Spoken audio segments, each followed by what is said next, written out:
allegiance to the flag of the United States of America and to the republic for which it stands, one nation, under God, indivisible, with liberty and justice for all. I was just going to say about that. That's all I'm saying. Thank you. Amber, was there any correspondence? I did not receive it. Right. Is there anyone in the public who wishes to speak to any of the resolutions that did not have public hearings associated with them?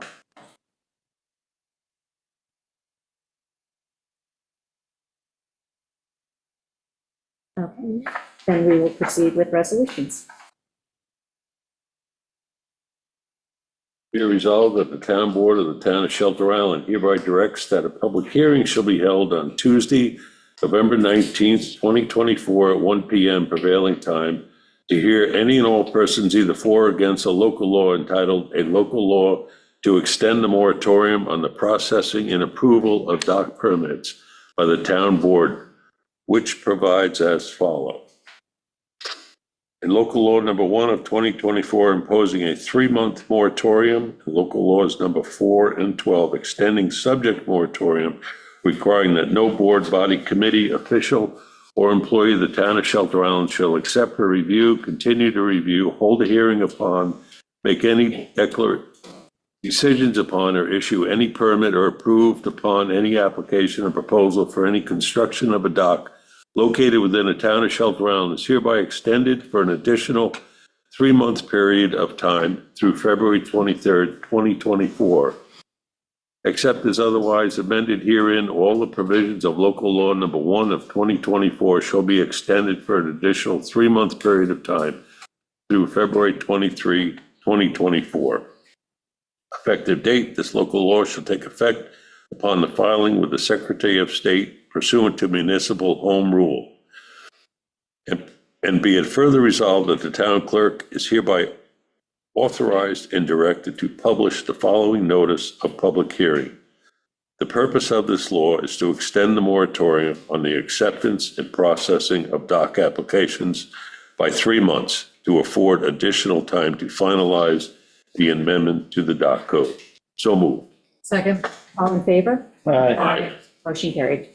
Whereas Christopher Hemlar and Danielle Ferreira of 13 Dickerson Drive have petitioned the town of Shelter Island for a wetlands permit to construct into existing 1.5-story dwelling, a 587 square foot 1 and 2-story addition, 145 square foot within the wetlands regulated area, located 91 feet from the wetlands, with a 2nd-story addition totaling 952 square feet, extending partially over the existing 1st floor, located 72 square feet from the wetlands, construct a 4-foot by 8.5-foot 1-story addition located 79 feet from the wetlands, construct a 2-foot by 7.5-foot 1-story addition in place of existing roofed over entry located 71 feet from the wetlands, construct 4-foot by 25.6-foot covered porch addition partially in place of a 4-foot by 8-foot portion of the existing deck located 69 feet from the wetlands,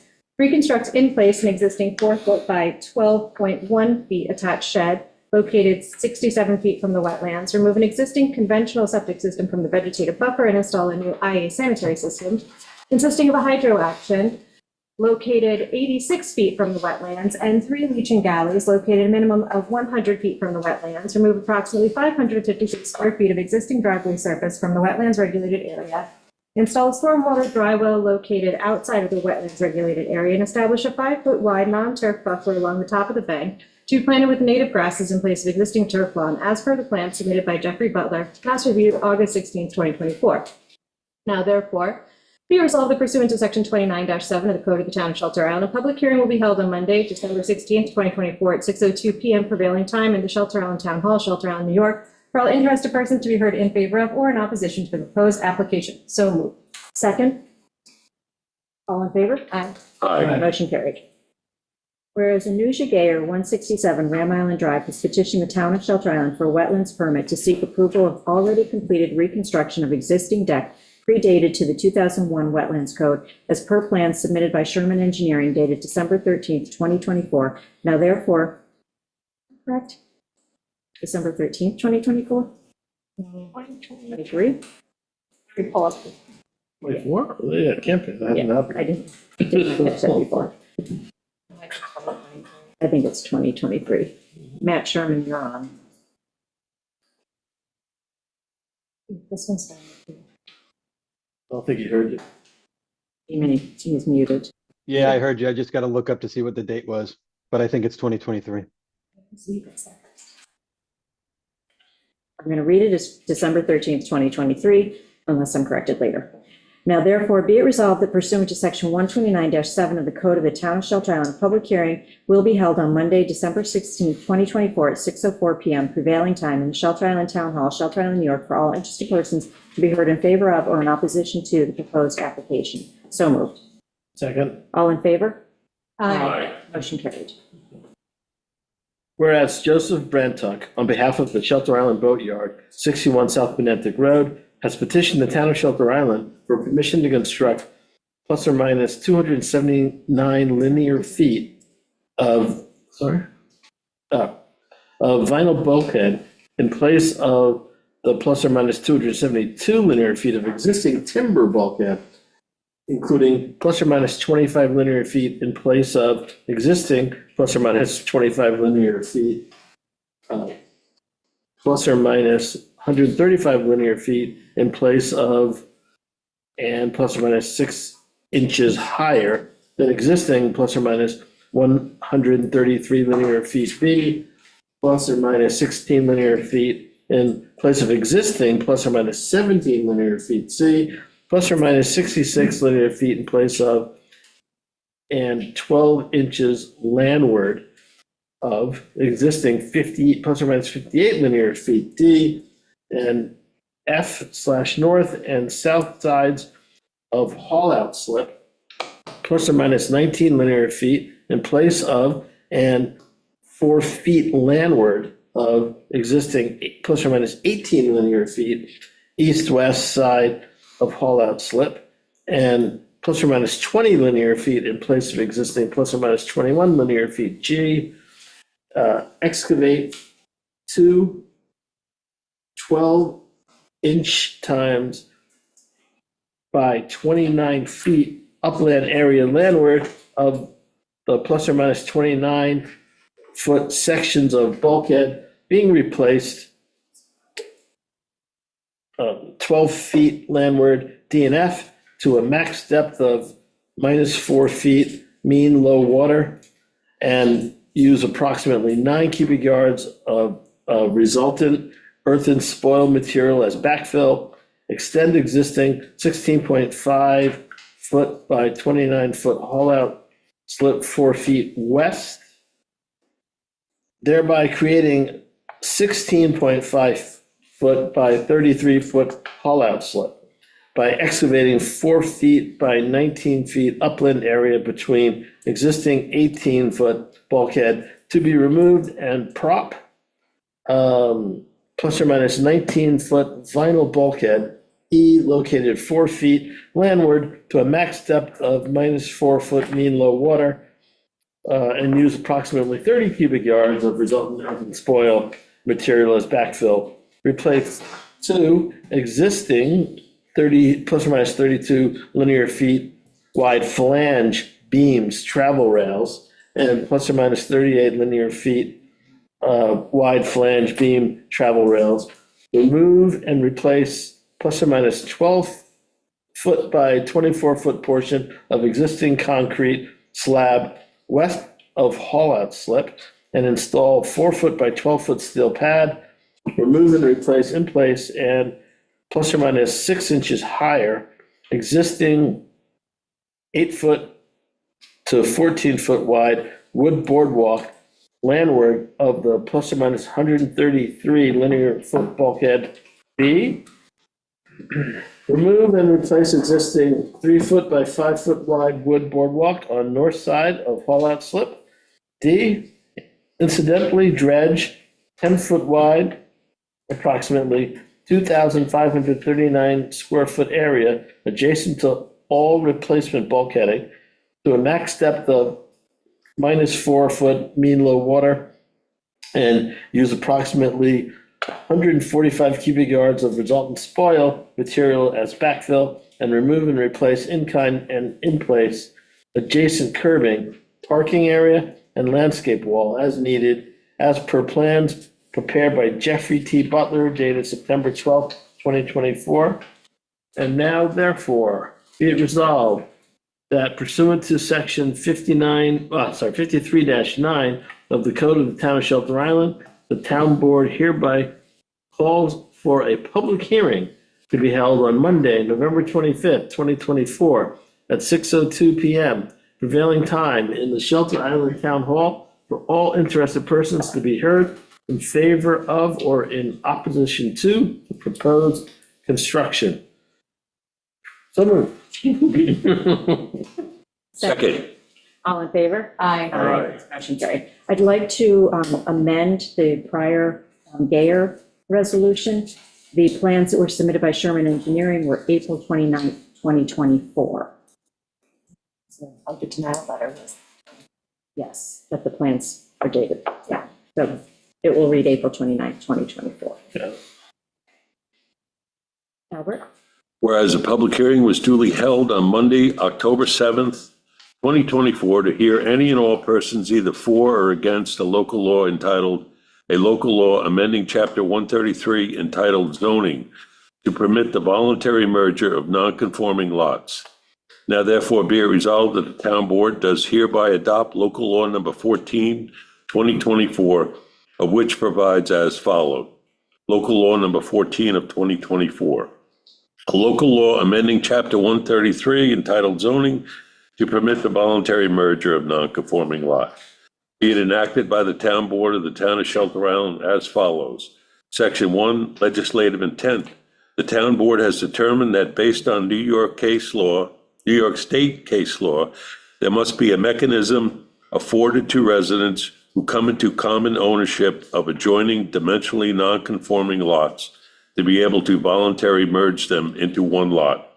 Section 2, amendment, Article 6 of the Shelter Island Code, Chapter 133 zoning entitled Non-Conforming Lots, Buildings, and Uses is hereby amended by amending Section 133-22 merger of non-conforming lots by adding the following underlined words. Merger of non-conforming lots. If at any time a dimensionally non-conforming lot is held in the same ownership as an adjoining lot, the owner may voluntarily merge the lots by submitting an application to the Town of Shelter Island assessor. Upon merger of the lots may not be unmerged. When a lot is voluntarily merged with another lot with a non-conforming use, the non-conforming use may not be shifted or expanded to the merged lot, and no other section or provision of the town code shall be considered suspended, repealed, or waived by this resolution, and full compliance with all other provisions of the town code will continue to be required. Section 7, authority. The proposed local law is amended pursuant to Municipal Home Rule Law, Section 10, and in furtherance of Town Law, Section 267. Section 8, severability. If any section or subsection, paragraph, clause, phrase, or provision of this law shall be adjudged invalid or held unconstitutional by any court of competent jurisdiction, any judgment made thereby shall not affect the validity of this law as a whole or any part thereof, other than the part provision so adjudged to be invalid or unconstitutional. Section 9, effective date. This local law shall take effect upon the filing with the Secretary of State pursuant to Municipal Home Rule. So moved. Second. All in favor? Aye. Motion carried. First, public hearing was duly held on Monday, October 7th, 2024, to hear any and all persons either for or against a local law entitled a local law to consider the repeal of the amendment to Chapter 133 entitled zoning, which created a sky plane height restriction known as the pyramid law. Now therefore be resolved that the town board does hereby adopt local law number 15-2024, of which provides as following. The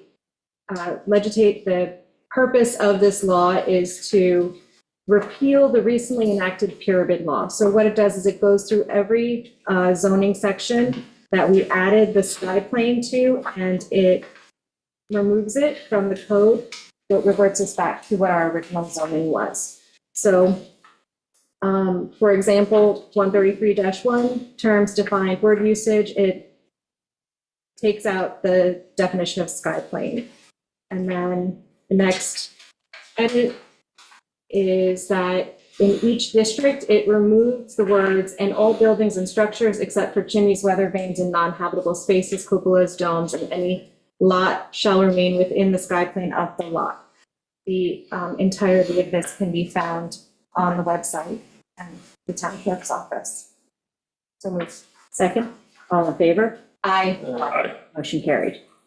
Whereas a public hearing was duly held on Monday, October 7th, 2024, to hear any and all persons either for or against a local law entitled, "A Local Law Amending Chapter 79, entitled Home Improvement Contractors, to make retired home improvement contractors eligible to sit on the Licensing Review Board. Now therefore be it resolved that the town board does hereby adopt local law number 1624, of which it provides as follows." And I won't read the entire law. The things that have been changed is in section 79-20A, numbering was added to just make it clearer on the formation and composition of the board.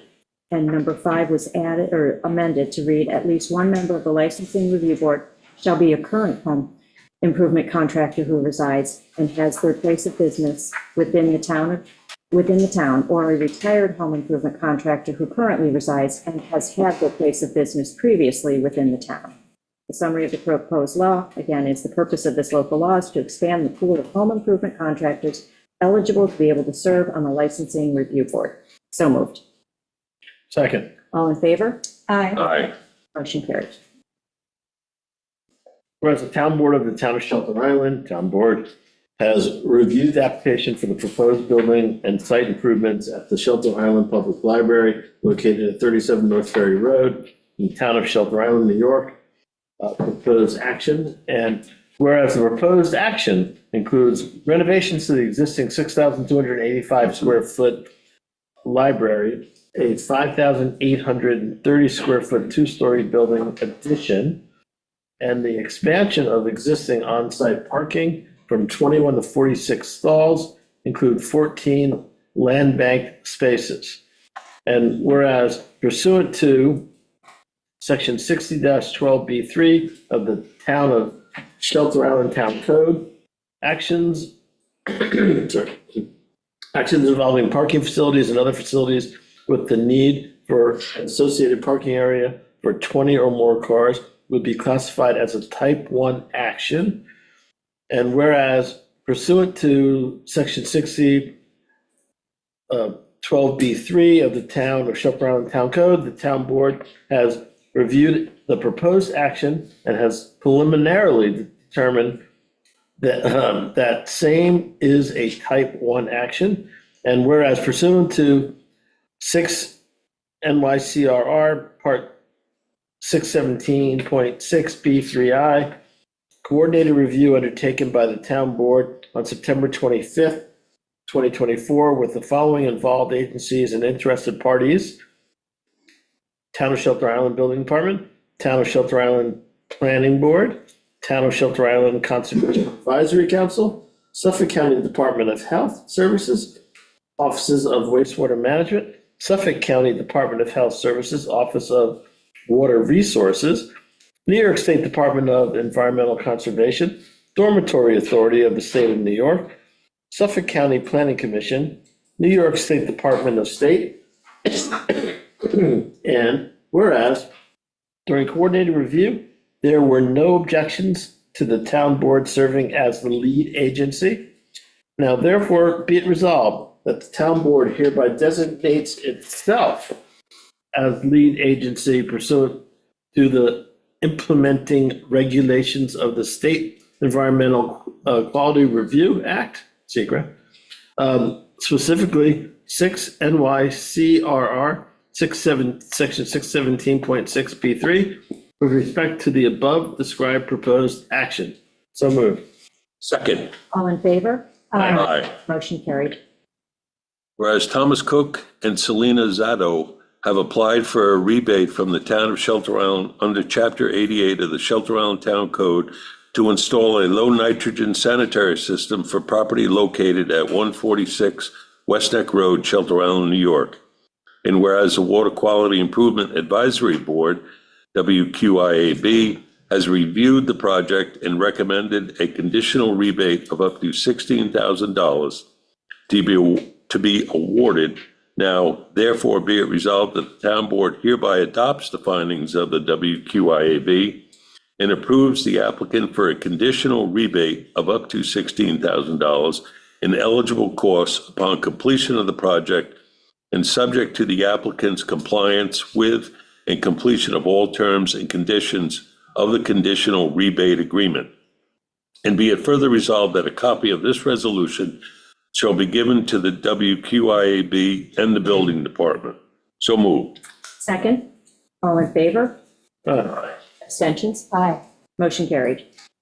Whereas Lisa Craig has applied for a rebate from the town of Shelter Island under Chapter 88 of the Shelter Island Town Code to install a low nitrogen sanitary system for property located at 11 West Neck Road, Shelter Island, New York. And whereas the Water Quality Advisement, Whereas the Water Quality Improvement Advisory Board, WQIAB, has reviewed the project and recommended a conditional rebate of up to $16,000 be awarded. Now therefore be it resolved that the town board hereby adopts the findings of the WQIAB and approves the applicant for a conditional rebate of up to $16,000 in eligible costs upon completion of the project and subject to the applicant's compliance with and the completion of all terms and conditions of the conditional rebate agreement. And be it further resolved that a copy of this resolution shall be given to the Water Quality Improvement Advisory Board and the Building Department. So moved. Second. All in favor? Aye. Abstentions? Aye. We didn't need to mention the well. It's included in the 16,000. Yeah, In all of these, the well relocation is, It's not, okay. it's not delineated. Whereas Ann Mesnikoff has applied for a rebate from the town of Shelter Island under Chapter 88 of the Shelter Island Town Code to install a low nitrogen sanitary system for property located at 4B Peconic Avenue, Shelter Island, New York. And whereas the Water Quality Improvement Advisory Board has reviewed the project and recommended a conditional rebate of up to $16,000 to be awarded. Now therefore be it resolved that the town board hereby adopts the findings of the WQIAB and approves the applicant for a conditional rebate of up to $16,000 in eligible costs upon completion of the project and subject to the applicant's compliance with and completion of all terms and conditions of the conditional rebate agreement. And be it further resolved that a copy of this resolution shall be given to the Water Quality Improvement Advisory Board and the Building Department. So moved. Second. Discussion? Just to your point, the rebate agreement will state there's $12,000 for the, the regular part of the rebate and then $4,000 for well relocation. And if we had somebody putting in a pressurized shallow drain field, there'd be $5,000 towards those costs. Yeah. So while it's not delineated in the resolution, it will be in the rebate agreement. Yeah. Discussion, all in favor? Aye. Aye. Abstentions? Aye. Motion carried.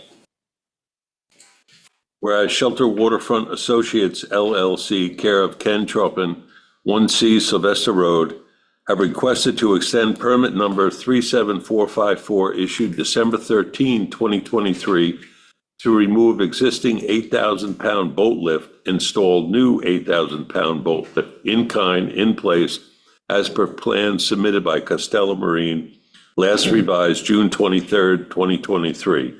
Now therefore be it resolved, pursuant to section 53-9 of the Code of the Town of Shelter Island, the town board does hereby approve said request. So moved. Second. All in favor? Aye. Motion carried.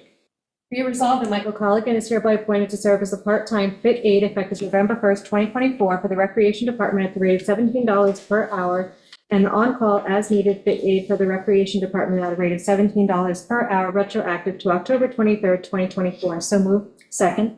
All in favor? Aye. Aye. Motion carried. Be it resolved that William Martin is hereby appointed to serve as a maintenance mechanic 1 residential repair at a rate of $25.64 per hour, retroactive to October 25th, 2024. So moved. Second. All in favor? Aye. Aye. Motion carried. Whereas a vacancy exists on the Conservation Advisory Council, and whereas the town board has advertised for and interviewed applicants, now therefore be it resolved that Jonathan Tian, also known as Chris, is hereby appointed to serve as a member on the Conservation Advisory Council for a term to expire on October 28th, 2026. So moved.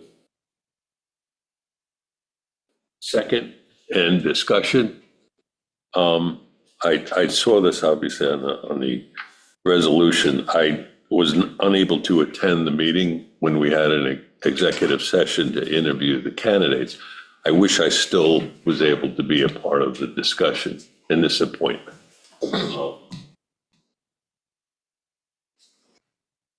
So, anyway, I'm going to vote opposed. All in favor? Aye. Opposed? Opposed. Motion carried. Whereas Kevin Lekmansky, IT Department Head, has requested permission to dispose of certain equipment. Now, therefore, be it resolved that the town board does hereby declare the following equipment to be surplus: 1 Xerox copier, 1 Justice Court file server, 13 Dell Optiplex computers, 1 390, 1 790, 4 3010, 3 3020, 1 3050, 2 9020, 1 Optiplex. Be it further resolved that the ID department is hereby authorized and directed to dispose of the aforementioned equipment. So move. Second, all in favor? Motion carried.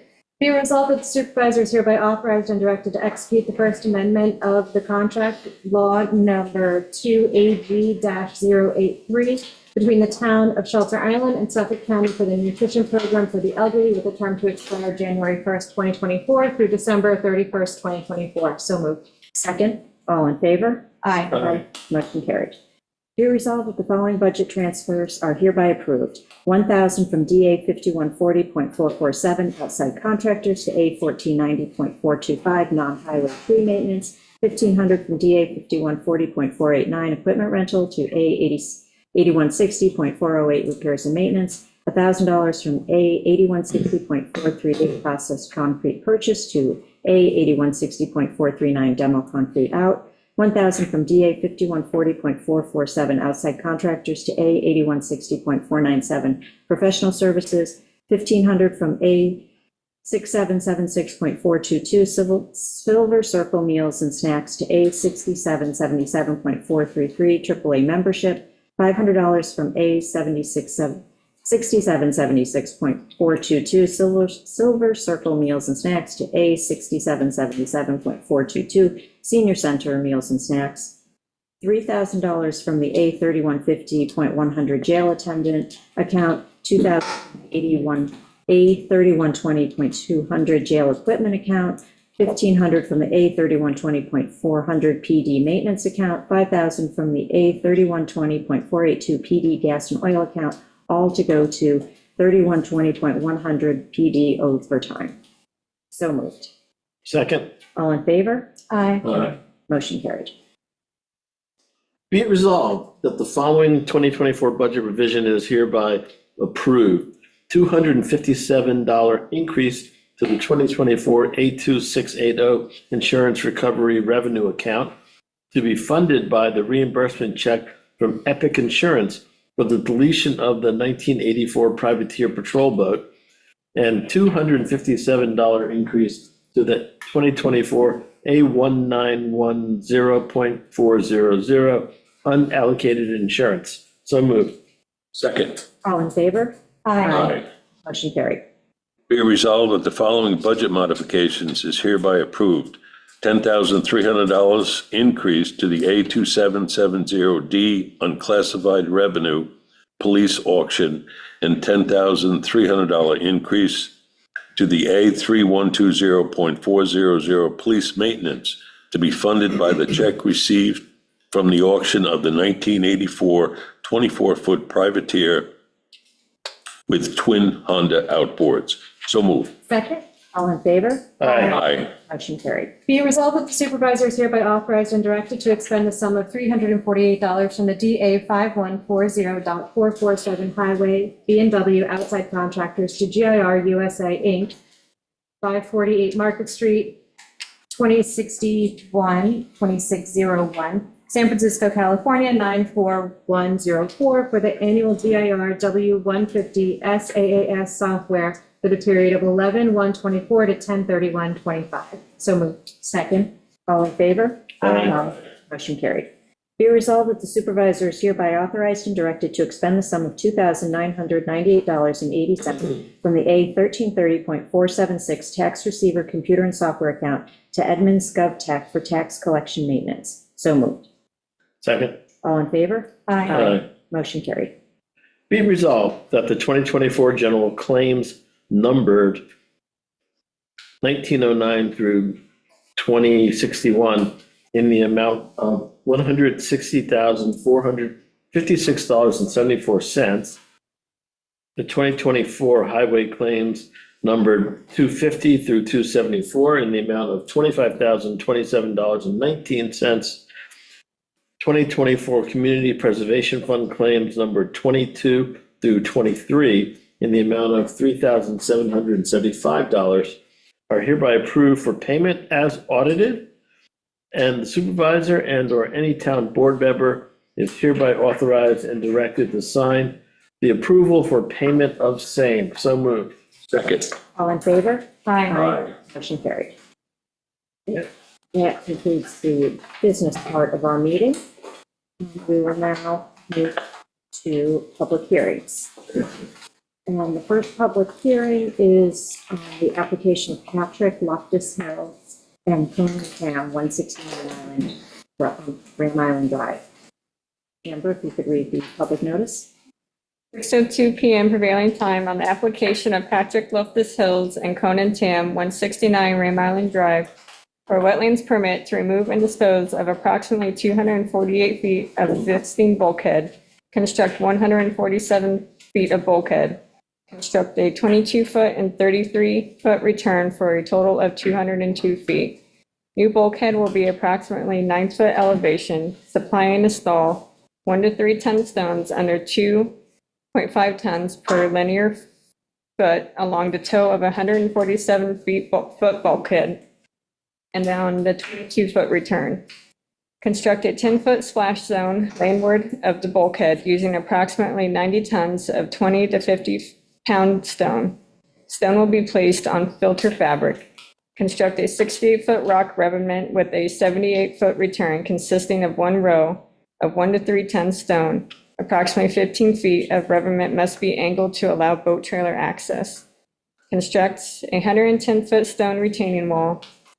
The wall will consist of 4 ton, 3 ton, 2 ton, and 1 ton stones reaching an elevation of approximately 13 feet on a 45-degree angle. Construct a 10-foot by 58-foot ramped path with gravel and marl. Construct a 10-foot by 20-foot ramp with flat stone, marl, hard porous stone, and clean trucked in beach compatible sand approved by client. Construct a 15-foot by 40-foot ramp with flat stone, marl, hard coarse stone, and clean trucked in beach compatible sand approved by client.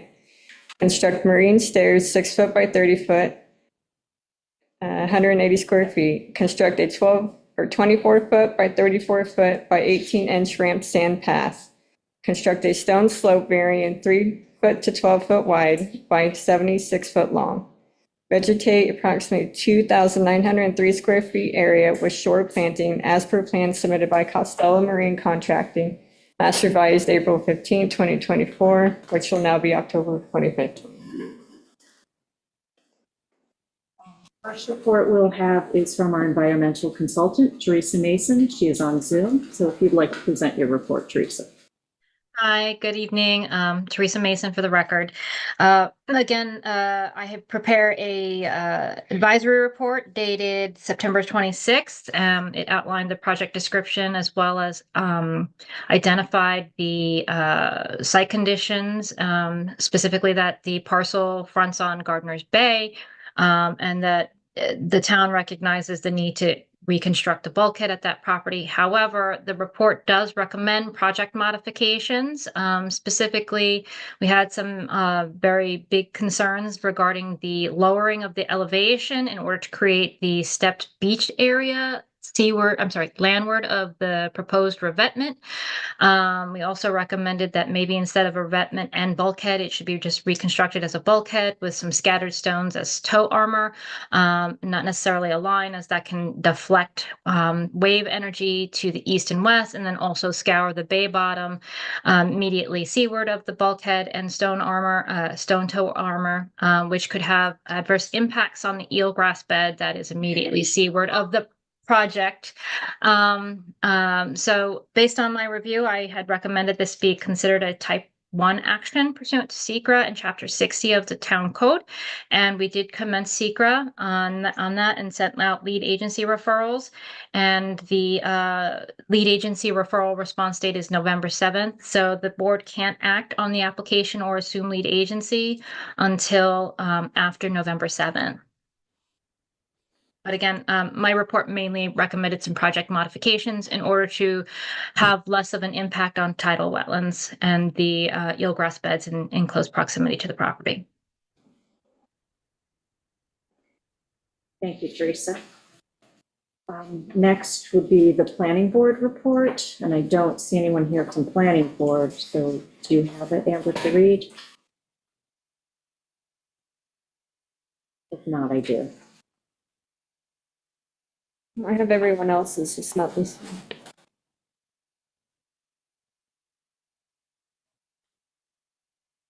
Got it. So I'm not going to read the entire report. The wetlands components to be reviewed by the planning board.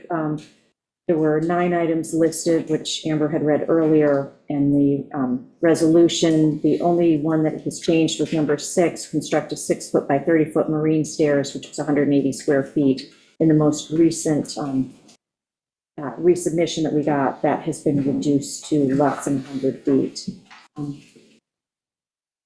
It was noted that part of the earlier project included the construction. This wetlands application was bifurcated so that the house wetlands application proceeded, and this bulkheading repair and rock revetment was a secondary wetlands application. So in the first wetlands application that was approved by the planning board, part of the earlier project included the construction of garbage bins in the vegetative buffer using 56 square feet of the property's 100 square foot exemption.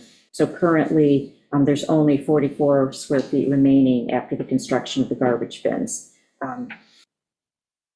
The other notations and thoughts and recommendations were they strongly support the reconstruction of the bulkhead and its stabilization with boulders. Delaying the work would only permit more erosion as the fall and winter storms come on. Though we prefer to see vegetated areas between the bulkhead and house, some limited areas of sand or porous gravel/stone cover would be acceptable. The applicant may wish to look at 74 Gardner's Bay Drive, 4 Dawn Lane, or 3 Oak Tree Lane as more beach-like landscaping that has been permitted by the town board in the past. Pathways should be limited to 5 feet in width per code section 129-323. In no case should the wetlands delineation line used to establish the vegetative buffer and adjacent regulated areas as the basis for the prior wetlands permit be shifted landward. If that were to occur, the prior permit should be voided and a new application for the entire project be submitted. They have reviewed the town's environmentalists' report. It states the application should be treated as a type 1 action in regards to SECRA based on Chapter 60, but does not state specifically what part of the chapter triggers this review. We speculated that it could be due to the 60-12B2, new sand and gravel or beach mining operations. We cannot understand how regarding a property with material from the same site could be deemed a mining operation, or is it the vaguely defined 60-12B10, any operation which may degrade or despoil any fresh water of tidal wetlands. To us, the bulkhead replacement, addition of stone, and moving of existing sand does not despoil the adjoining tidal wetland. If the town board were to deem this application a type 1 action, we hope that a more specific reasoning be stated. We would like to also point out that the property fronts Gardner's Bay, not Orient Harbor, which has its own set of environmental characteristics. Their conclusion is with These considerations, especially limiting new construction in the vegetative buffer to 100 square feet, the planning board recommends approval of this application. And the last report that we received is from the Conservation Advisory Council. Their notes were, this is the third submission review, May 8th, 2023, August 14th, 2023, and now September 17th, 2024. The advice given in the first two reviews are still applicable now. The movement of the mean high water line closer to the construction of the new house and site improvements makes the previous comments more appropriate, and refer to Waterways Management Committee for bulkhead and docks. The first two submissions that were noted were the first wetlands application that was bifurcated for the house. So I looked at it to just see what was advised that related to this application, and the bulkhead in lieu of CCA look into FRP, fiber reinforced polymer. Yeah, that was the recommendation that pertained to this application. So who is here to present on behalf of the applicant? Check up some of the applicant. I thank the town board for coming out on site. We got a busy schedule, and to come and look at this. This plan is a little bit complicated, and without you guys coming out to actually physically look at it, there would be no way to really understand it. It's a lot simpler than it's kind of become, a monster with two heads for absolutely, no reason. Of course, it's obvious where the bulkhead failed, and that's where we're looking to, ease the landscape into the, the Gayer property, so there's not such the harsh, bulkhead ending, to make it more of a nicer vista and transition from property to property. As it becomes the portion of that, that's the Gayer house. To leave it the property fully bulkhead, it seems like it would be obtrusive. And the reason for us to drop the elevation of the bulkhead and using a splash stone is to make it less in elevation. And then this splash stone is to absorb that wave action on the property and make it all lower and appealing to the people in Shelter Island. But like I said, this is basically a bulkhead replacement for it's been there, for 100 years. And luckily enough that Patrick Thomasville is here, and he's the one, fixing the property and doing a fine job with the property. And I'm just here to answer any questions that I can help with. I will start. We need to address the 100 square foot exemption. So either the staircase needs to be reduced further, or the garbage. The garbage is going to go. Okay. The garbage is now out of that regulated area, and you should have received new plans representing these stairs are now going to be under that 100 exemption. So that the two issues have been resolved. Do we consider flat stone ramps construction within the wetlands area? I don't know. So we each have to. I consider it part of the Rockland wetland.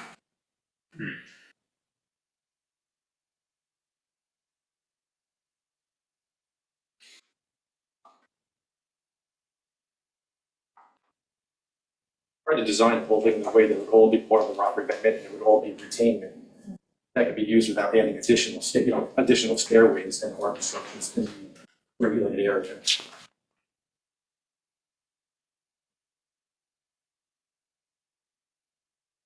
On page 6 of the revised plans, well, I think it was in the original plans as well, the removal of approximately 850 cubic yards of material and redistributed. I was curious where that material was getting redistributed to. But that will no longer be necessary because the fill is now gone, because the bulkhead has failed.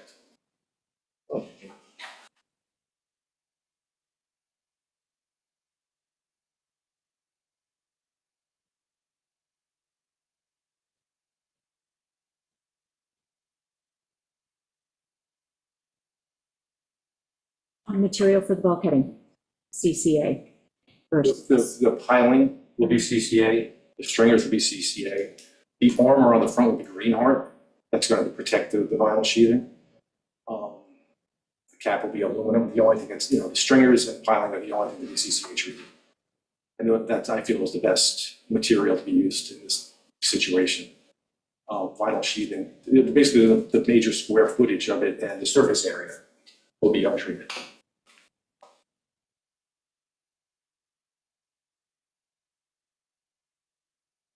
My initial questions. You said that 850 cubic yards of fill has already been removed, or? Mother Nature did it. That's where the corner of the bulkhead had failed, Yeah, and where it was emptied, where the beach area is gonna go. Yep. So that's already been excavated, it's already gone. Okay. free of charge. Thank God it didn't take all the garbage that's behind the bulkhead. Why we're trying to do this, so no garbage, no more garbage into the waterway.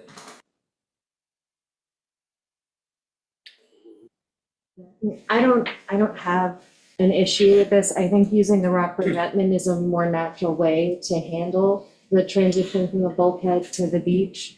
I know it's something that PEP is trying to encourage, the Pelican Estuary Partnership is trying to encourage this type of construction as opposed to hard bulkheading. So, yeah, I don't have any major problems with this.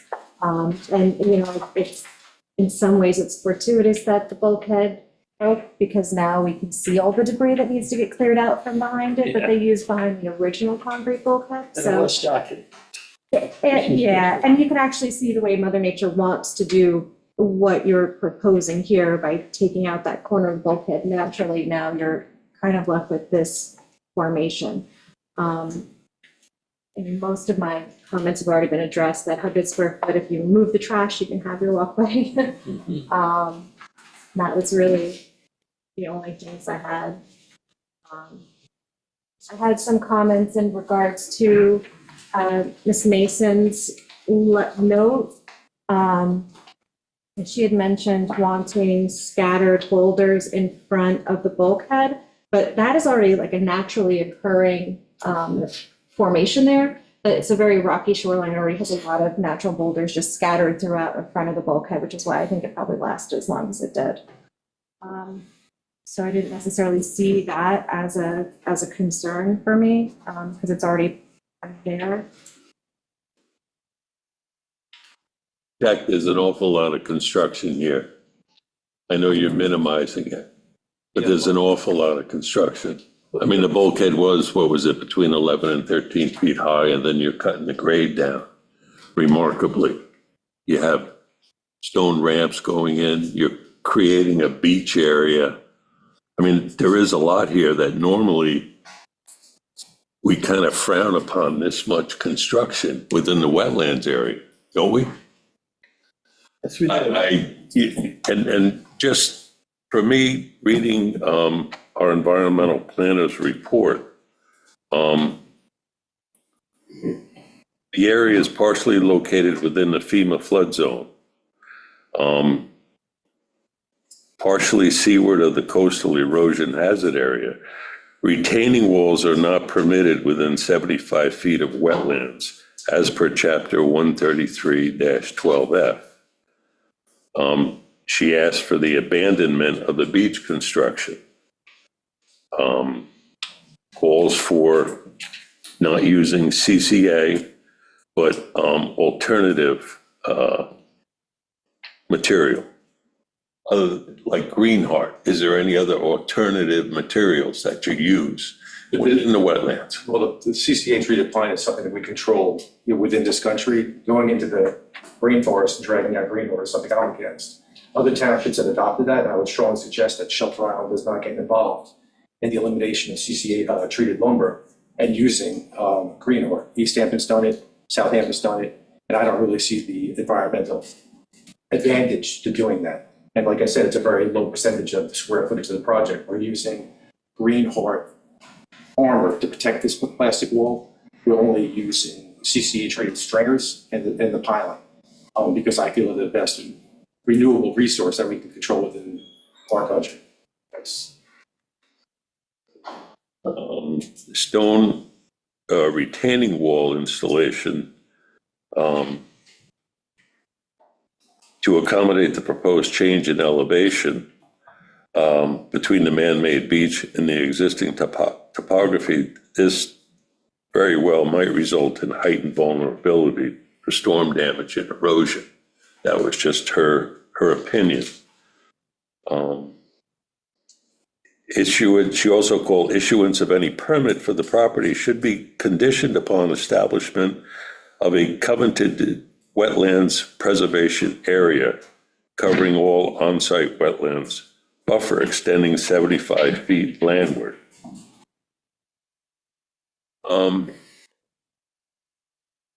As you guys know, she calls for the adjournment of the public hearing and the town board to coordinate SECRA type 1 and consider practicable alternatives as required by the SECRA review, chapter 60 and 129 of our town code. We will have to adjourn this. We will not be able to close this today. I mean, I agree with a lot of what you said. If this was a case of first impression, I would not vote for this. But the problem is, you know, we have residents, homeowners who have had this approved in the past and have built a house and have spent a lot of money preparing for what had been approved. So tweaking it, and we'll all talk about it later, to make it better is a good thing, and we're gonna do that. Let me, if I can interrupt, what do you mean that was previously approved? This is not a new plan. The house plan was approved. The waterfront plan, you know, has been under discussion, and It hasn't been approved though. well, it hasn't been approved, but they've been led to believe that it was the right thing to do, and they've made great efforts in minimalizing what they're doing. Everything from using the minimum amount of CCA to, you know, building this very extensive, you know, elaborate revetment to make it more natural and to take into account two properties on either side. And we went and saw the damage that has happened and is continuing to happen, and it's beginning to affect the properties on either side. So I'm in support of this, but I think we all need to talk and think how we can tweak this to make it even a little more palatable.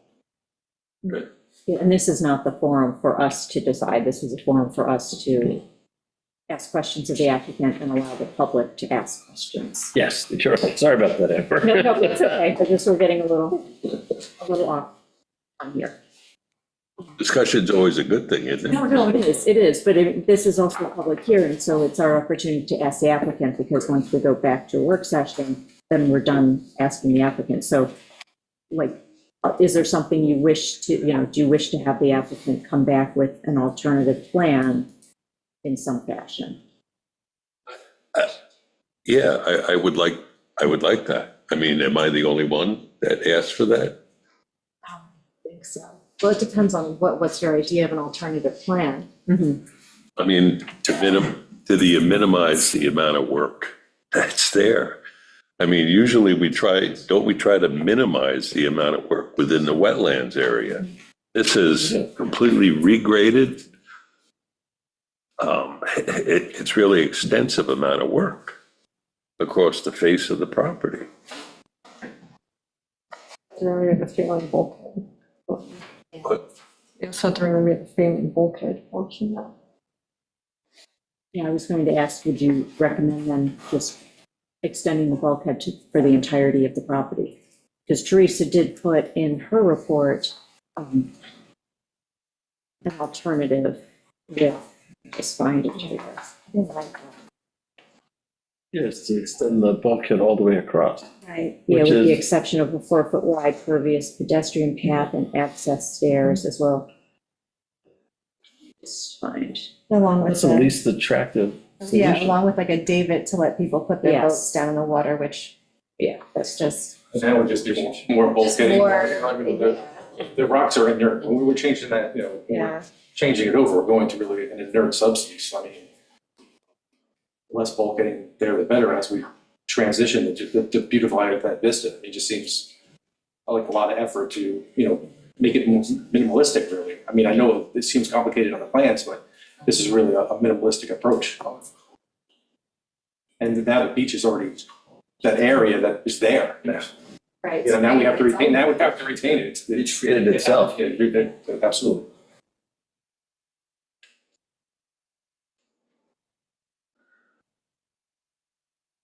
By lowering the bulkheading and creating the beach on the west side, the next door neighbors must be, I mean, it's gonna be an advantage to them. They'll have a much better view. It'll be a much better view for them, absolutely.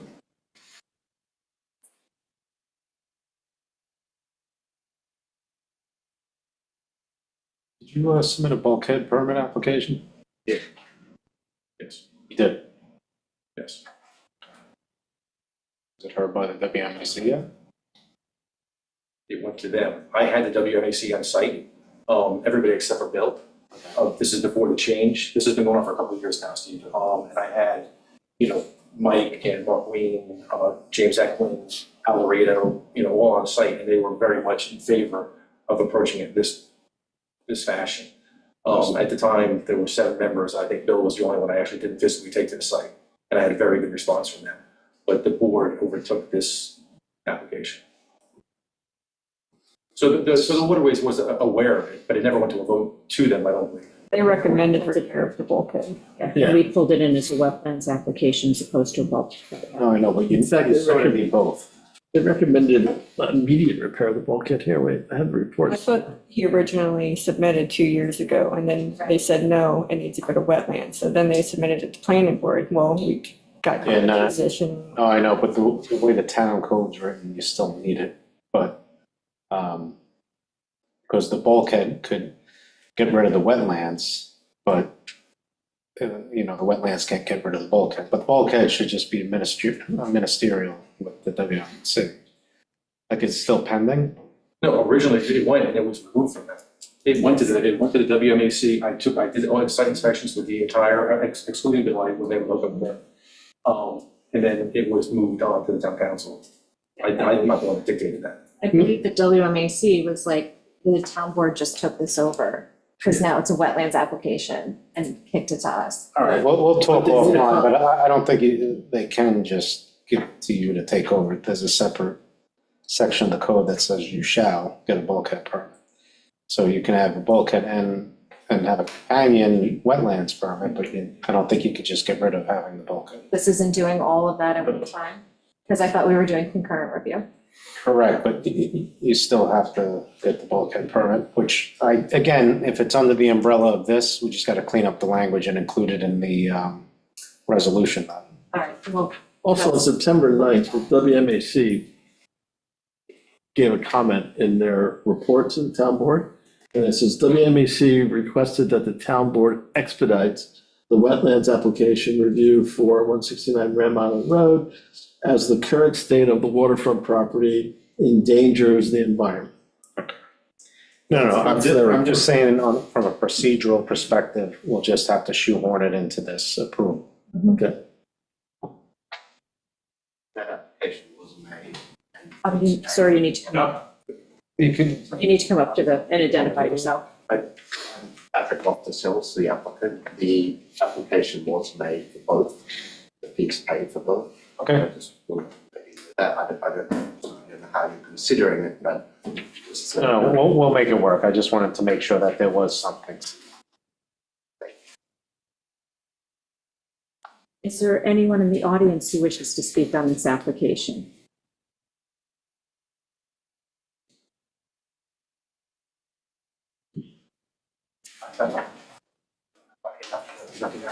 If you could say that again louder, just. It's not like you not to be loud and gregarious. Oh, boy. That's about the end. I'll be happy.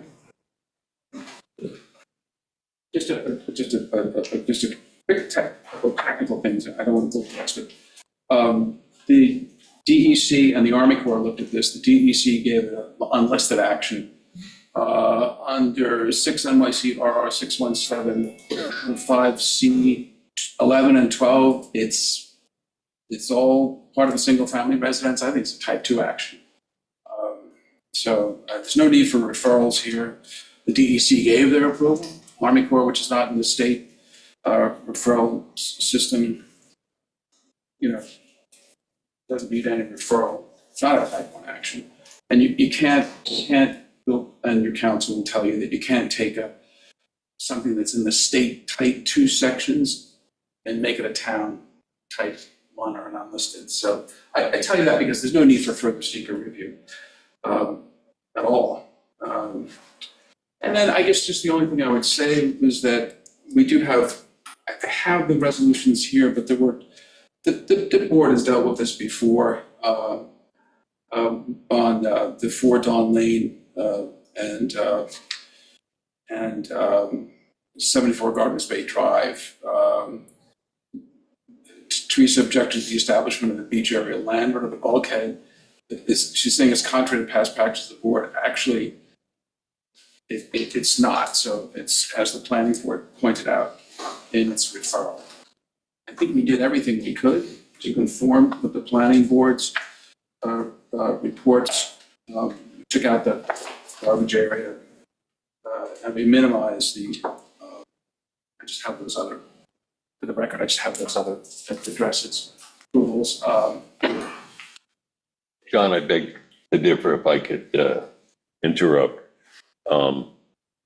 It is located within the FEMA flood zone, and as such, in our chapter 60, it requires to be considered a secret type 1. That's absolutely incorrect. If I may, I don't mean to be blunt, but it's absolutely incorrect. First of all, It's in the code. It's in the, it doesn't matter, your code is incorrect. The state regulations are absolutely crystal clear. If something is a type 2 action in the state law, it doesn't matter. There's no state agency, no governmental agency, no political subdivision that can make it a type 1 action. That's clear. Some of this stuff came out during the infancy of the seeker regulations. Number 2, it's in the FEMA. This is not violative of anything of the Federal Emergency Management Agency construction standards. What those standards generally say is to elevate habitable space of the space floodplain elevation. That's not what's going on here at all. This is not FEMA regulated construction. The single family residence there complies, I don't know whether it's an X zone or A zone, whatever this complies. It's in an A zone and of course complies with the elevation requirements. FEMA has nothing to do with these types of. But it's located within the FEMA flood zone. Yeah, but it is a classification without meaning. The town code section tries to do something that the state law prohibits the town from doing, and you should just recognize that. I understand. So, but it's not something that's different than what the board has done before. I think Jack's presentation was wonderful. If anybody knows how to do these things, Jack knows how to do it. And the idea of just replacing the bulkhead on this is a much more environmental and aesthetic benefit. I just think it's a glorious thing. I'm happy that Mr. Loftus Hills is willing to spend that money. It's not cheap construction and it's just gonna be much better. But I'll leave the rest. I just wanted to, there's little technical things I wanted to bring to the board's protection. And just in terms of the bulkheading, it also conditioned on it or roll it into it. Either way, I appreciate you willingness to work that through. Thank you. Anyone else from the physical audience? So, I mean, suffice to say, I'm sorry, there's no need to keep there's no secret need to keep the meeting. Obviously, it's up to your discretion, but there's no procedural secret requirement. And I'm sorry for the curtness of my answer. It's just one of those things. I mean, it's been a bit of a secret maven that I know. Like, Well, you're arguing here. I mean, I understand that. You know, no, but I wouldn't. You have a position. I wouldn't represent that to you unless it was accurate. It's really important for me. Is there anyone in the Zoom audience who wishes to speak? Yeah?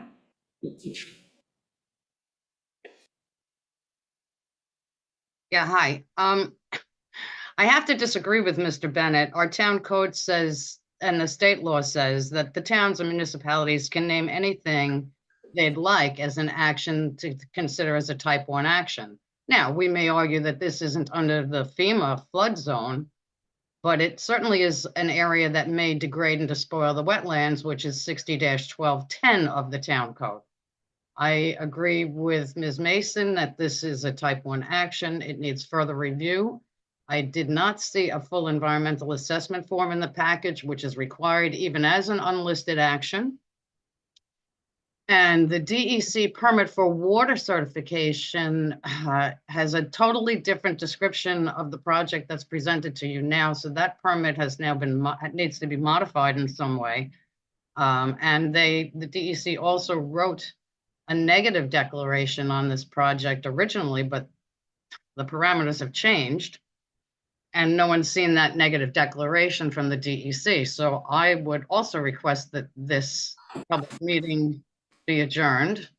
Also on the grounds that some new plan was submitted only on the 25th of October, 3 days ago. And today there's a landscape plan that was submitted. I don't know who's had time to look at those since they came in only within the last 3 days. Thank you, Pam. Anyone else?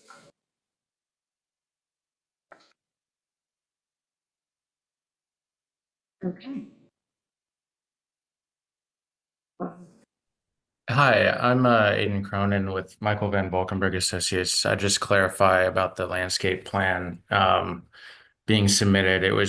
The only adjustment to the landscape plan was the reduction of the stair square footage in order to respond to the planning board's comments. So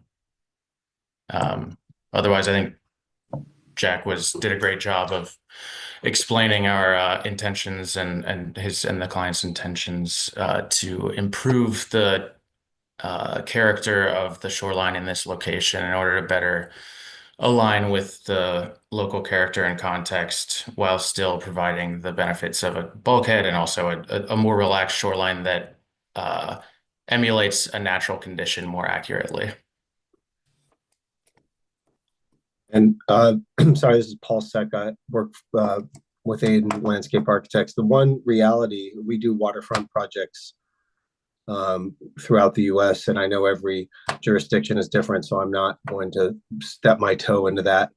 But the reality of this is that we've got one adjacent site that's got a bulkhead, and then we've got another adjacent site that has a beach. And from the design and practicality of working with Jack Costello, the idea was how do we make that transition not only by improving it ecologically, but also having it be practical, having it connect to the adjacent properties. It's not just a series of bulkheads that are running up and down here and we're trying to connect them. We've got two very specific and different conditions on each side of the property. So I just think you should, as you go back and review, which I understand is the process, so just keep that in mind, please. Thank you. Thank you. Anyone else? If I just from my seat, there's no question, John Bennett again, under 6175, these type 2 actions which involve a single family residence and accessory, permanent accessory structures. These actions, type 2 actions, have been determined not to have a significant impact on the environment or otherwise precluded from environmental review under the Environmental Conservation Law. The actions identified in subsection C of this section apply to all agencies.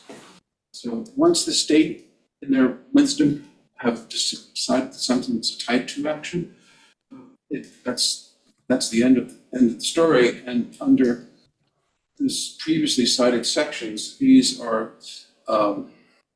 constructions appropriate to 1, 2, or 3 family residence. It doesn't relate to seekers' broader concerns. When these types of actions are involved, the state has decided to leave them within the purview of the regular plenary actions of the municipality, having nothing to do with the state environmental quality. So thank you for letting me begin with that. No, he is absolutely correct. It's black letter law that you can't convert a type 2 into a type 1 locally. the question is just that whether a bulkhead falls into 10 or 11. The DEC felt it did. So that's persuasive authority that it does. It doesn't, it would be great if it said bulkhead in 10 or 11, but it doesn't. Or I'm sorry, 11 or 12. Right, no, I understand. But, you know, again, the DEC felt that it did. Yeah. Does that automatically bump it to a type 1 action, or can you keep it as unlisted and just do the full EAF? You know what, you understand my question? Well, not type, so. Or- So see, the question is whether it's clearly a type 2 that falls in 11 or 12 of this subsection, or is it unlisted, which would be a full. Because the DEC called it unlisted. Was a full EAF submitted on this? Well, the DEC gave it an approval, calling it unlisted action. I don't know if they gave it a short form or whatever it is. Jack, did you submit a full? It was probably a short form. That's all they requested. That's all they required. Just a couple of comments. Couple of comments being the DEC's finding it's an unlisted action does a couple of things. First of all, it's clear that it's not a type 1 action, number one. Number two, you're not constrained by that finding.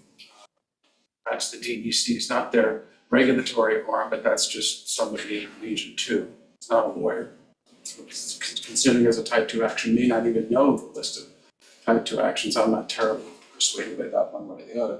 I think it's a type 2 action, but what it does do, either way, there's no need for referrals. Who would you coordinate review with? There's the only other agency is the DEC, and they've given a permit. The Army Corps doesn't part of the state coordinate review, so there's no need to coordinate review. It's not a type 1 action. I just bring this to your attention. So, I mean, I think it's type 2 action, but either way, it doesn't constrain you in terms of any sort of time.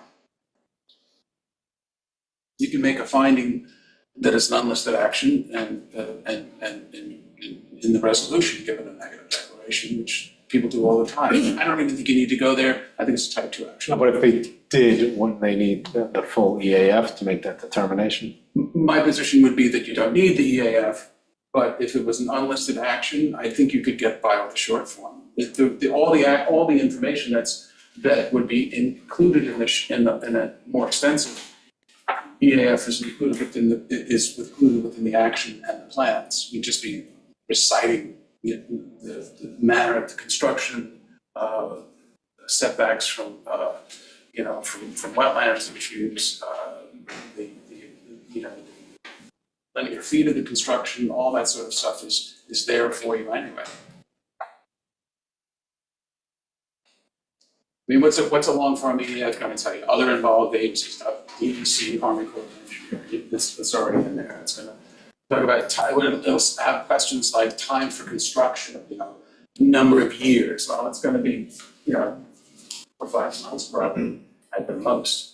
I mean, I think what's missing here, if I may just, what's missing here is, as the planning board said, this is something that we have to act on. I mean, it's not one of those feigned applications where people are saying, I need this permit, I need this permit. Everybody wants their permit as quickly as possible, but there's a real articulated reason for why we're trying to get to work here, and it's something that it is to minimize the degradation of the situation over there. Jack, how long would it take you to get a full EAF? Like I said, If it's warrant? I don't know how long it's taking. I have to talk to the girls in the office. Like I said, like John's saying, all the information is kind of listed in there. And it becomes questions as far as machinery, access. It's just a lot more just questions that are Already in that. already in the application. I don't think the board can be criticized by making an uninformed determination given the bulk of the information that's been given. And I wouldn't be pushing it so hard if I didn't think there was a very good argument that it's a type 2 action in any event. Yeah, and I'm just reviewing the regs right now. You could use for unlisted action the short EAF. No. Yeah, for unlisted. Right. Yeah, that I don't disagree with that. Oh, I thought you said no. So you're saying yes, okay. Teresa, I see you have your hand up. Just a point of clarification. Mr. Bennett is correct that residential construction is a type 2 action. However, if this was part of the residential construction, it would have been included in the application for the house. This is a bulkhead or a revetment, which the DEC classified as an unlisted action. Therefore, the town board has the authority under Chapter 60 and the home rule law to allow for an elevation of that unlisted action to a type 1 action. And based on my review, that is why I recommended a type 1 action. And then you asked me to coordinate on your behalf. So I just wanted to point that out, that was why that was done that way. But again, it is not part of the house, right? It would have been, if it was part of the house construction, it would have been included in the original application to construct the house. Well, who would you coordinate with? Since the DEC has given an approval and the Army Corps. Was with the DEC, the planning board, the waterways committee, so. Planning board is not an involved agency, it's It's an interested advisory agency, that's correct. I Yeah, put this them is as not an interested advisory. agency. You don't coordinate type 1 actions unless they're interested agencies. What the interested agencies here are the Army Corps of Engineers, which is a federal agency, has nothing to do with the state seeker. The DEC, which is given a permit, so that's a waste of time coordinating with them. It's board, so where's your coordination? Even assuming arguendo, it's a type 1 action, which the planning board correctly criticized the finding that it's a type 1 action. At most, it's not listed action. It's not even a type, you can't even fit it into the type 1 action as the planning board noted in its own report. You can't even fit it into the type 1 action that's contained in the town code. Teresa, if you could finish and just tell us who you were doing the coordinated review with, please. Just give me a moment, let me pull up the documents that I had.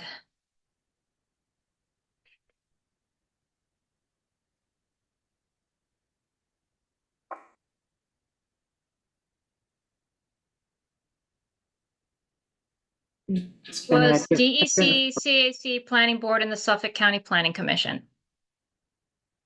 None of those are involved. The only involved agency left, council informed you of this, the only involved, as opposed to interested agency left, is you.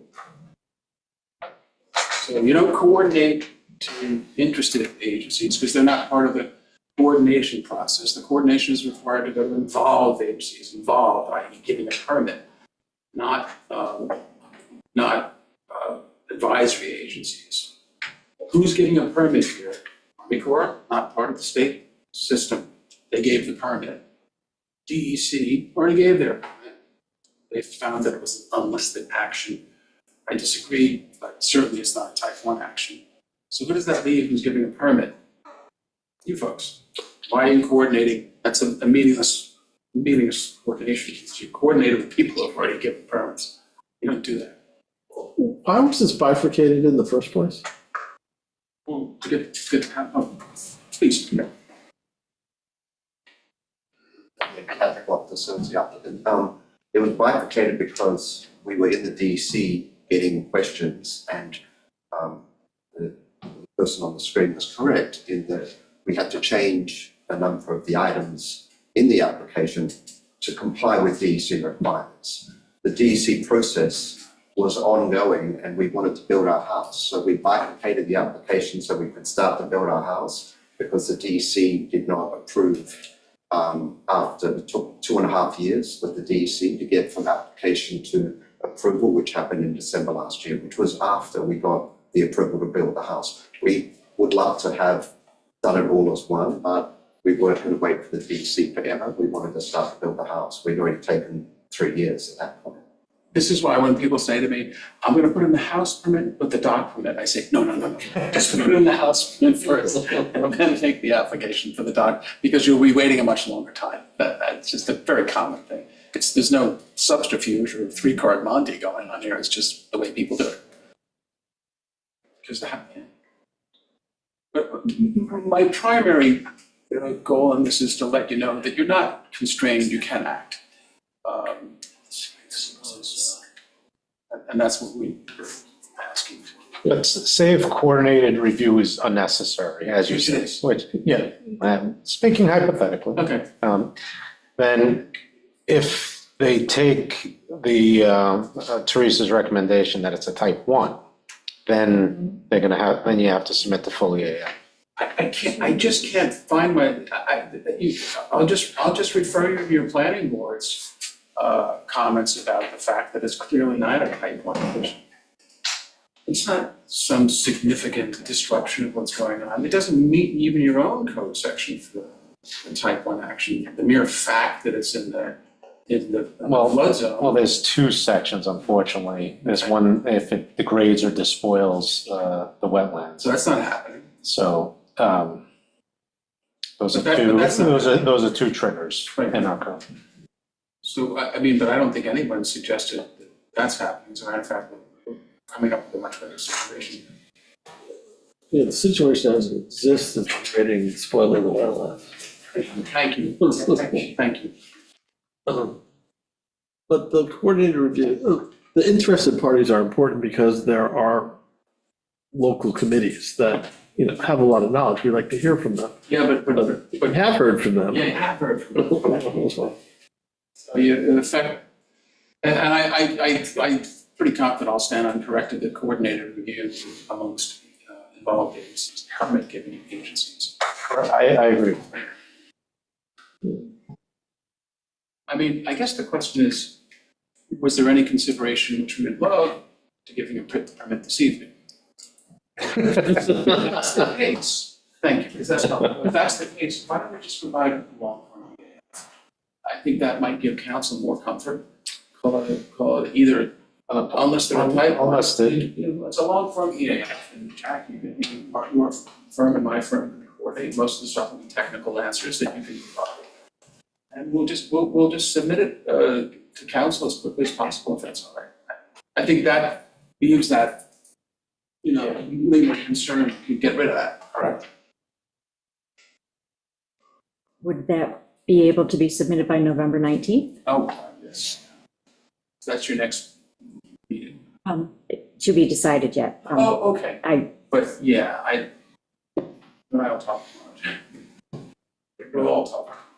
There might be design professionals whose help would be vital in that as well. But we can get that. That's not, it's a 13, 14-page document. A lot of the questions are sort of mundane. Check the box. Yeah, we can get that.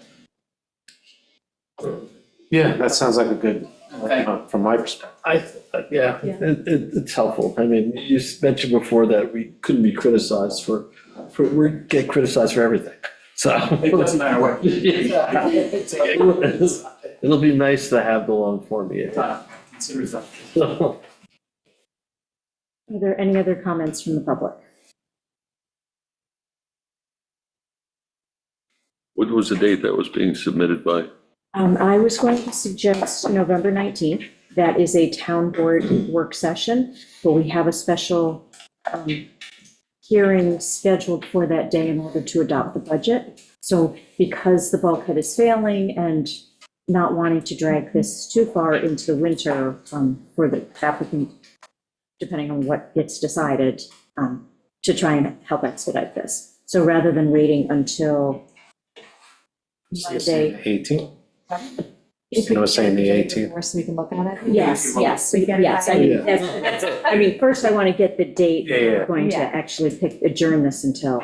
So November 25th is our next town board meeting on a Monday evening. But I was going to suggest, since we have a special meeting already scheduled for November 19th, that we pick it up then.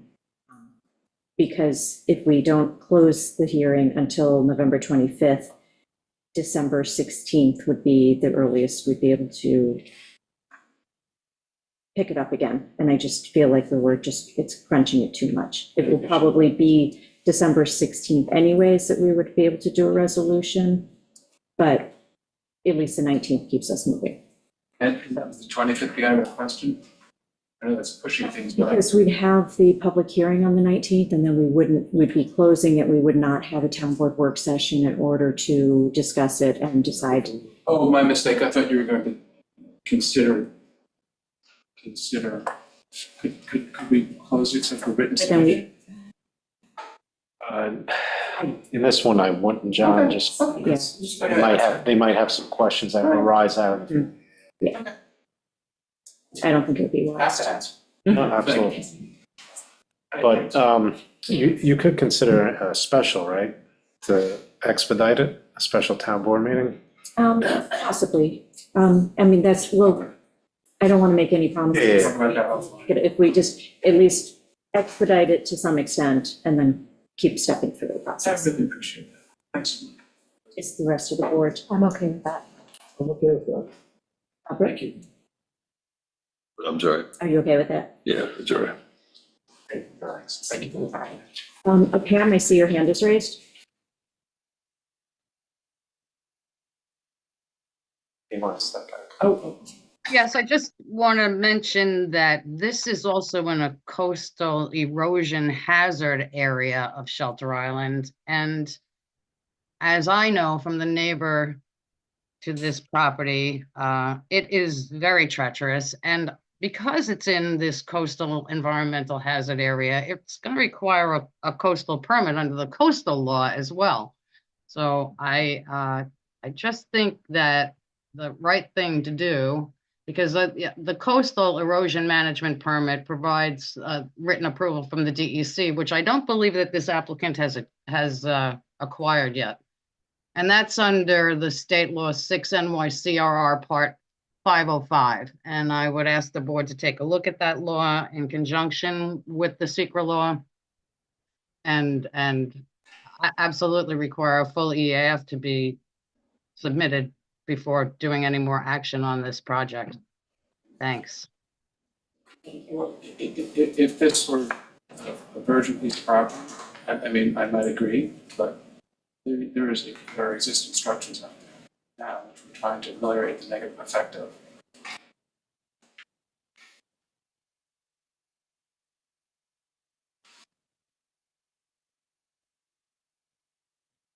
So I will make a motion to adjourn this until November 19th. All in favor? Aye. Aye. Motion carried. I'll vote the first one.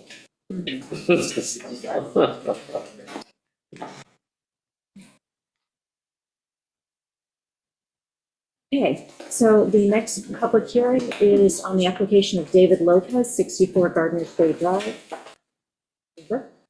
So 4 PM prevailing time on the application of David Lopez, 64 Garners Bay Drive, for a wetlands permit to renovate additions to existing dwelling, remove existing conventional septic and replace with new IA on-site wastewater treatment system. Renovation includes basement, first floor and second floor additions. Work includes 21 square foot addition with vegetative buffer and 156 square foot addition within adjacent regulated area as per plan submitted by Sherman Engineering and Consulting dated April 30th, 2024. We have a report from our environmental consultant. Teresa, would you like to present that? Yes, I have a report dated September 26, 2024. Based upon my review, the action is a type 2 action. No further seeker requirements on this particular application. The major portion of the additions is located on the landward side of the house. That's the footprint expansion. The other portions of the additions are second-story additions within the existing footprint. And they are proposing to mitigate the project by installing an IA septic system. My report does outline some other additional mitigation measures that should be taken, but mainly it is establishment of a naturally vegetated buffer along the face of the bluff in order to protect that bluff from unauthorized clearing or disturbance. This is a mechanism that a lot of towns use to protect that natural vegetation, and that natural vegetation does a series of benefits, including slowing overland runoff, uptaking of excess nutrients associated with the application of fertilizers and pesticides. And it also does a really good job at holding soils, particularly on a bluff base, because those native plants are adapted to this climate. They have deep-rooted vegetation. It has deep roots that hold the soil. So I am recommending that they just protect the existing buffer and do that through a covenant. And that covenant does put future property owners on notice that they are not allowed to muck about in that area without the town's permission. Thank you. The planning board. I have that report, so I'll go with it. Thoughts and recommendations. 129-2 notes under existing structure on lot with bulkhead that new construction with expansion upward within footprint requires permit for activity within the vegetative buffer, but not for the adjacent vegetative buffer. This applies to the 21 square foot second floor expansion into the vegetative buffer. To us, this is a minimal expansion and acceptable. An additional 156 square foot of second floor expansion is within the adjacent regulated area, again over the existing footprint. This is allowed by Chapter 129-2. The mechanical condensers are being relocated outside the vegetative buffer. No other expansion in the vegetative buffer or the adjacent regulated area is being proposed. As listed above, the existing septic tank is being replaced with an IA septic tank.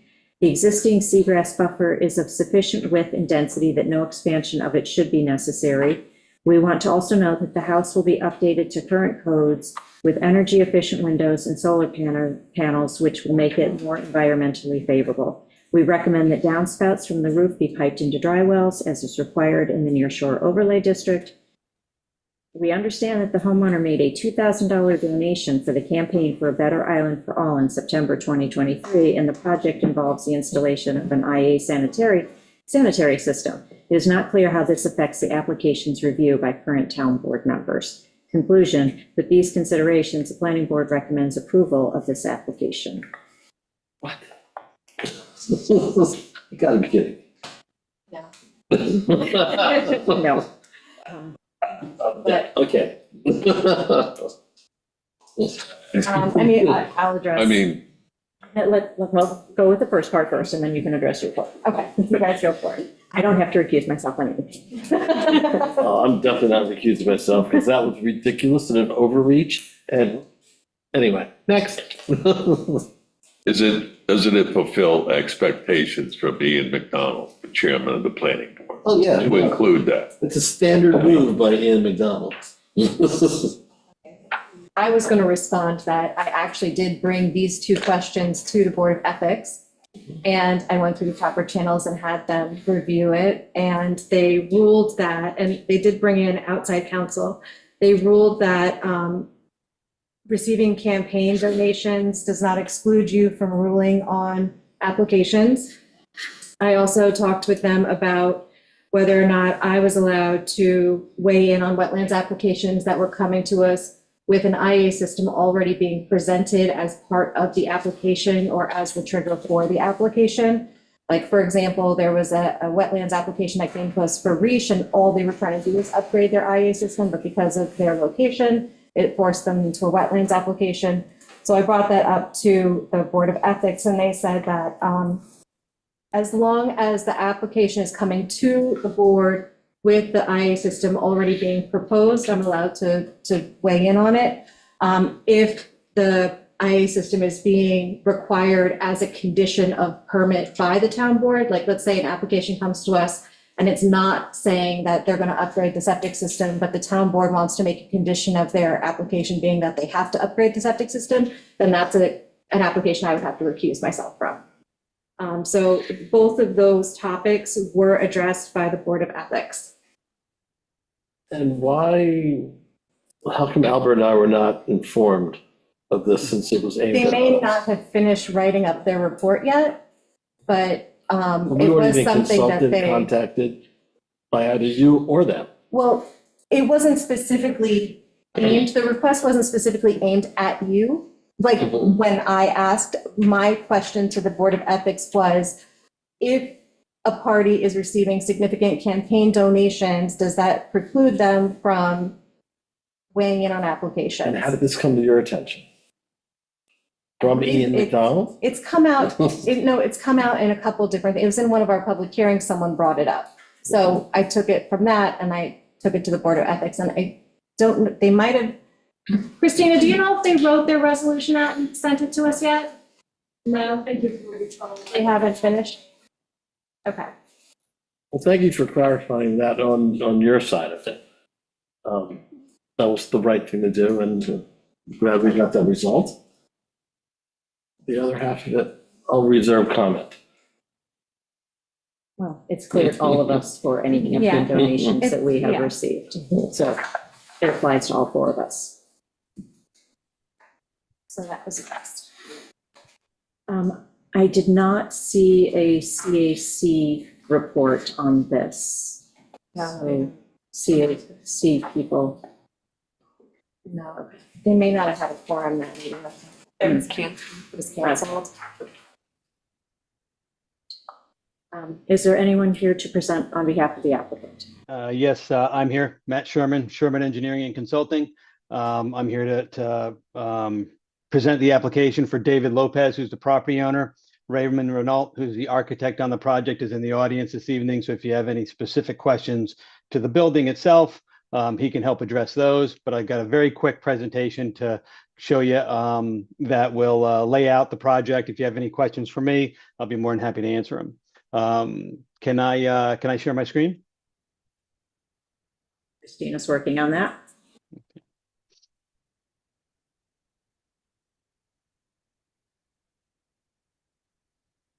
Okay. Okay, this project, it's as described in the memos. It's 64 Gardner's Bay Drive. It's about 0.8 of an acre on Gardner's Bay. The house was originally built in 1973, and then in the late 70s, early 80s, an accessory building was added. Project has a DEC letter of non-jurisdiction because of the on-site bulkhead. It was there and functioning since 1977 and has been functioning ever since. We also have a permit from the health department, as mentioned, in order to remove the existing septic system and replace it with a new IA septic system. The site, as you can see here, we've got the bulkhead on Gardner's Bay on the right-hand side of the drawing. Large wood deck. There's the dwelling.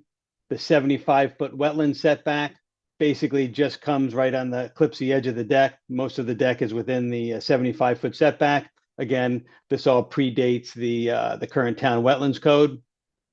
And then the 100-foot setback, about 2/3 of the house is seaward of the 100-foot setback, with about 1/3 of the house landward of the setback. The house is going to be renovated, and there's going to be a couple of additions. Those additions, as noted in the planning board memo, 21 square feet is within the vegetative buffer.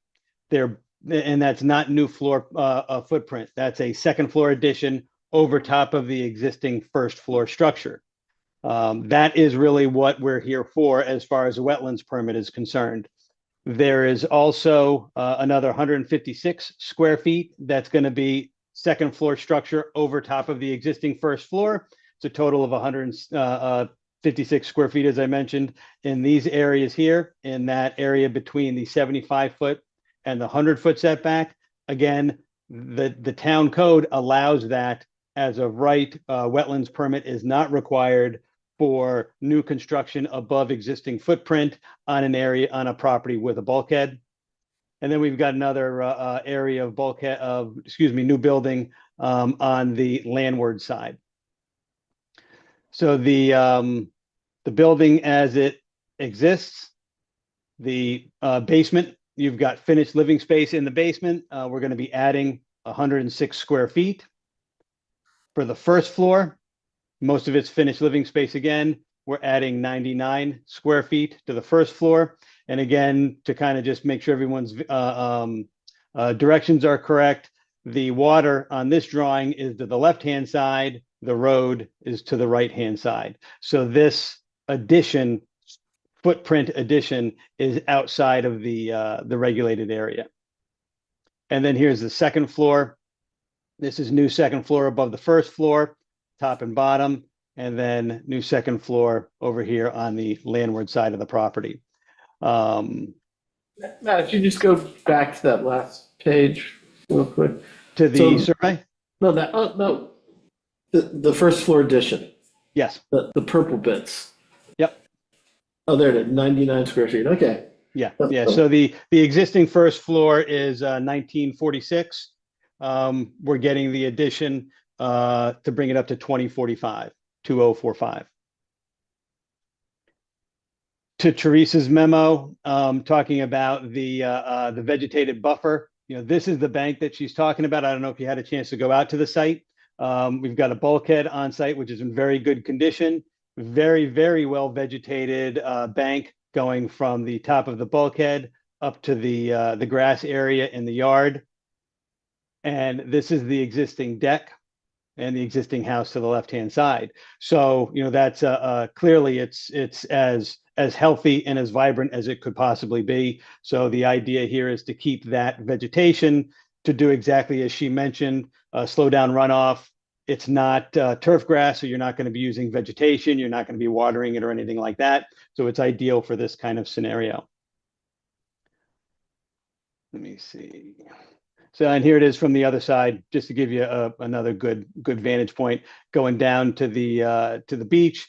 On this site, the bulkhead is ahead of a fair amount of beach before we get to mean high water. So on the survey, you'll see, or on the site plan, you'll see that the let me get to it.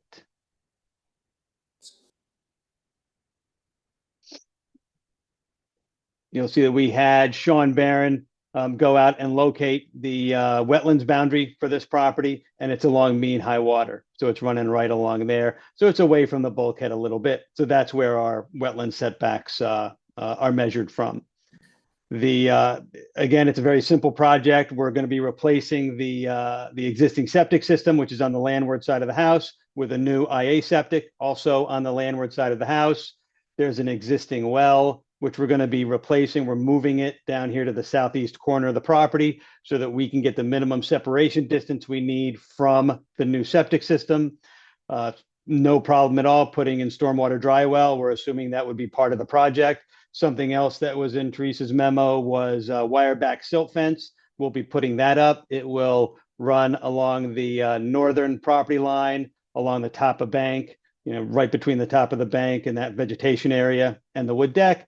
And then again, running along that southerly property line so that we're protecting that wetlands and we're protecting neighboring properties from any kind of damage from erosion, any type of stormwater damage or anything to that effect. The accessory studio staying as is, so we're not touching that. Same thing with, there's a couple of sheds on site. We're not touching those as well. So in essence, the project is relatively minor, minimal renovations to the existing dwelling. And then with the added benefit of new IA septic, new stormwater control, moving those AC units. Right now, they're right here, right next to that 75-foot setback. Those will be being brought out past that 100-foot setback. So just on the the landward side of this rectangle here, which is a basement entrance. So they'd be just on the landward side of that concrete basement bulkhead. That's all I have. If the board has any questions for me, I'll be more than happy to answer them. Otherwise, if you have any questions on the design of the building, as I said, the project architect is here as well. Right. Do you have anything you'd like to add? No, I just have existing photographs of the existing structure. And essentially what we're doing is, right now there's a gable structure with a cross gable as dormers. And we're adding shed dormers. We're removing these dormers and adding shed dormers to make better use of the existing second floor.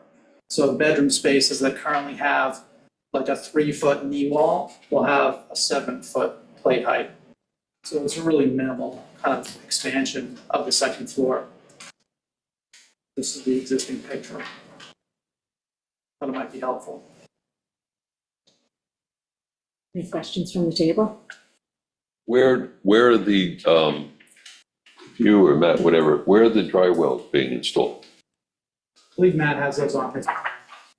Yeah, they'll be landward of the 100-foot setback. So, So you're going to grab anything from the new additions, the additions in those dry wells?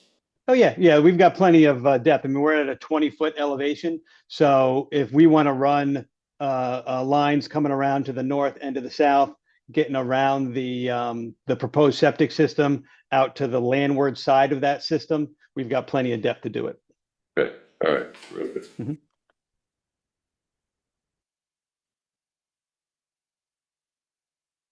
Yeah, I didn't really have any questions. I have a question for Stephen. Kind of intriguing. I'm intrigued, whatever. Covenant for the buffer. So Increase. what's involved with that? Yeah, that's I mean, something that's something the that. board can explore. Yeah, it's done in other municipalities. Okay, Not sure it's all the land records. yeah. it is a protected measure. We used to make it a condition of the approval, and obviously a covenant is a lot stronger than a mere condition. So it's definitely, if that's what you'd like to see going forward, we can definitely talk about that. Yeah, I would, I don't, No, definitely. The advantage is it's Yeah. filed in the land records, so whenever there's a title search done, it will appear. So, Yeah, because if you're just using it as a condition, you're constrained of what the town code says about, fines, a fine schedule or something, so it'd be like a $250 fine or whatever the fine schedule is, as opposed to being a covenant, and then you can bring a civil action based on the breach of the covenant, and get injunctive relief, that way. So it's stronger. And again, puts, future purchases on notice. Yeah, no, and my only comment, Mr. Bennett would have gotten a kick out of, because it was that I agree that this is a type 2 action, but we really need to look at our type 1 list, because it's going to cause problems with other wetlands applications.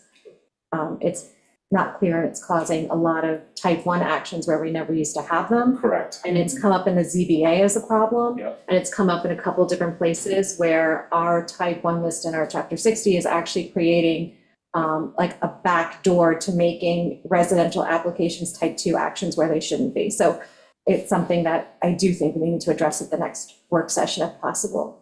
I got it on the November 19th work session, because I know you're going to be at the Suffolk County Planning Commission, and we do need you. I've already had preliminary conversations with our environmental consultant. And I sent Not out, Teresa, PW Grosser, about this interpretation. I agree with you. I sent out an email to everybody in the beginning of September that kind of outlines my take on it. So if you need me to bump it, let me know. But that was my only. Yes, please. Stop it. Otherwise, I didn't have any issues with this application. Anything from you, Benjamin? I do have one other question. Wait a minute, I don't want to bring this up again. Back to this Board of Ethics thing. Did you know about this? Were you read in on this? I knew that it was asked. I didn't know that it was specifically addressed in this planning board memo until I read the planning board memo earlier today. But I knew that it had been asked after, at some point, I don't remember when, but just in general, because people in the community had asked, like, do we have an issue taking back wetlands jurisdiction to us? And so when Meg said she was already submitting it, then I didn't need to. And you didn't But think waiting. that Albert and I should have been read in at that point, since we're named in this? We were when- waiting for the report from the Yeah, ethics, but like I was also- waiting for. When I asked the question was when it was brought up during the public hearing on whether or not the town board should take back wetlands from the planning board, because the question came up, is it a conflict of interest to have people who are receiving campaign donations ruling in on applications of this nature? That was the question that I had asked the ethics board at that time, which was like months and months ago. Probably less of a conflict of interest than having the chairman of the planning board being an architect, being the architect on matters that come before the planning board, even though he That's does just, accuse. that's the context in which I made the request of the ethics board to please look into it. So I don't think they've written up their report yet, because it takes them a little while. I mean, But that's how it got to them. let me just drop it here. Yeah. That was just We can nasty move- piece of work. We can move forward. It's very clear. Is there anyone in the fiscal audience who has a question? Pam, I see you have your hand up. Yes, I do. I just have one question because the application doesn't seem to fill out what the existing square footage is to what's proposed. Do we have a number on the total square footage that this will be once it's finished? Yes, the total square footage, once it's finished, which is in the design drawings, which are part of the application, it's 5101, so 5,101 square feet. That includes the basement, which is going to be 1,506 square feet, first floor, which is 2,045 square feet, and the second floor, which is 1,550 square feet. It's on page A002 of the drawings. Yeah, there's actually a. Yeah.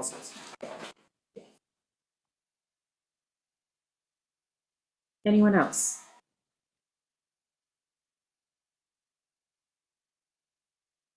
I will entertain a motion to close this public hearing. Make a motion?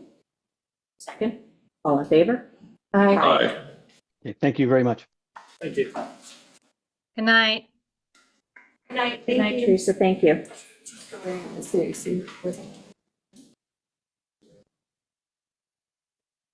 She involved with the library or? Yeah. Donator. I mean, we have to look at it.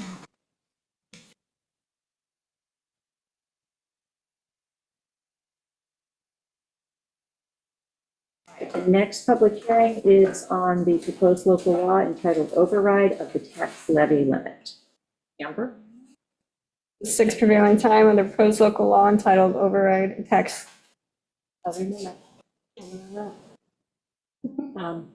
Just for the public to review, I think we brought this up in maybe a budget work session. In order to override the tax levy limit, we have to, it's not accepting the budget, it's not passing the budget, it is just, it's required that we pass a local law that You override. more than 50% of the board must approve overriding the limit. It's done, it doesn't mean we're going to, it's just, it allows us to, and so we have to pass this resolution. If we didn't pass it, then we'd need to go back to the drawing board after we have our public hearing on the budget. Is there any comment from the public?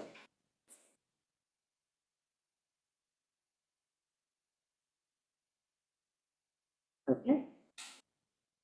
I'll make a motion to close that public hearing. Second. All in favor? Aye. Next, we have the public hearing on the proposed local law entitled, a local law amending chapter 126 entitled Vehicles and Traffic to add a stop sign at the corner of Rebel Road and Worthy Way. The proposed local law entitled, a local law amending chapter 126 entitled Vehicles and Traffic to add stop sign at the corner of Rebel Road and Worthy Way and to remove certain yield signs on West Neck Road and Worthy Way.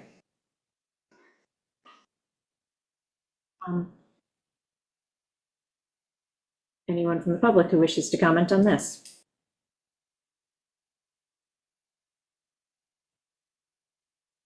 Okay, I'll entertain a motion to close that public hearing. Second. All in favor? Aye. Motion carried.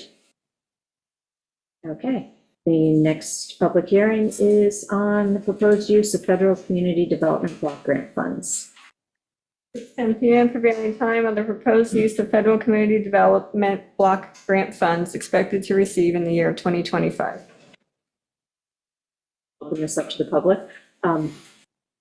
The town board listens to any ideas that the public has for the use of these funds. Generally, they can be used for ADA, seniors, disadvantaged communities. I don't think I'm missing anything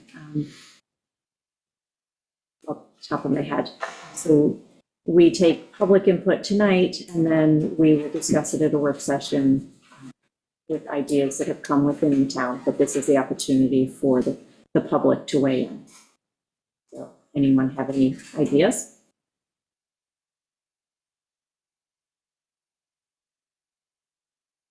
Okay, I'll make a motion to close that public hearing. Second.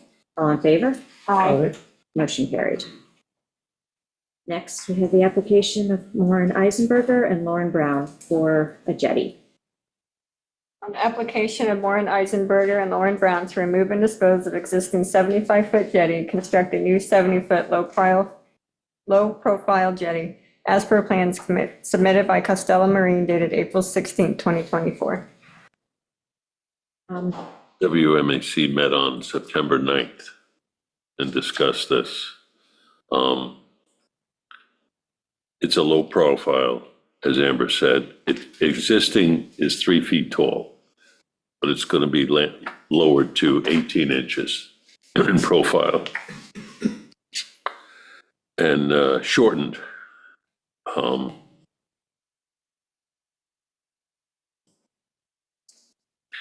The vote was 6-1 from the WMAC to approve. There was one person who felt that the situation should be studied in terms of washout of neighboring shorelines. That's all. Erosion and washout. Jack, I presume you're here to present on behalf of the applicant? Jack Russell on behalf of the applicant. I thought Bill had abstained from it and not voted on it because of his lack of knowledge of the situation. I didn't think he voted. I don't think it was 6-1. Okay, I if think it he's was right, yeah. 6 Someone did abstention. not vote. So it did, like Al said, we're just lowering the bulkhead, replacing it, shortening it due to DEC regulations. We can't protrude any further than low tide. So it's just like a main situation and we're adhering to the DEC regulations. So I'm just here to answer any questions. I didn't have anything. I didn't have anything. That was pretty basic. Anyone from the public? Sure.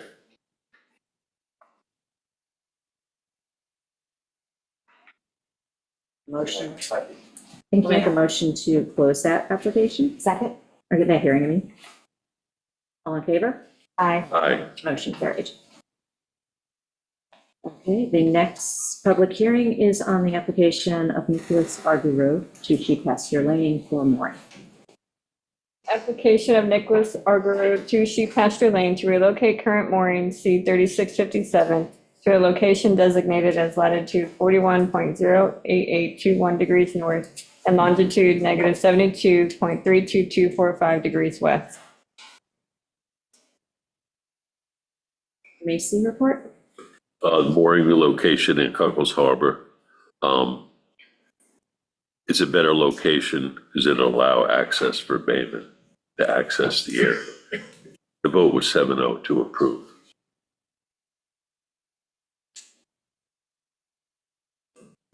Is anyone here for the applicant? Generally not on moorings. Any comments from the public?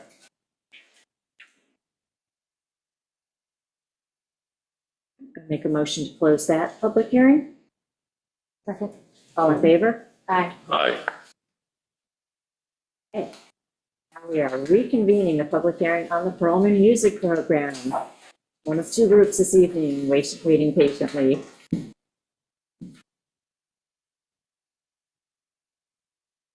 Okay. Just refresh. Since we last met, we have received a report from, let me just think, we reconvened this from, I can't remember which date. Stephen, do you recall, or Amber, do you recall which date? Planning board meeting. We have memorandums from the planning board, from the town engineer, and from the building department, as well as PW Grosser. So let's see, why don't we start with the building department? Karen, would you like to say anything about your report? Get the right one. Yeah, in my hand if you need.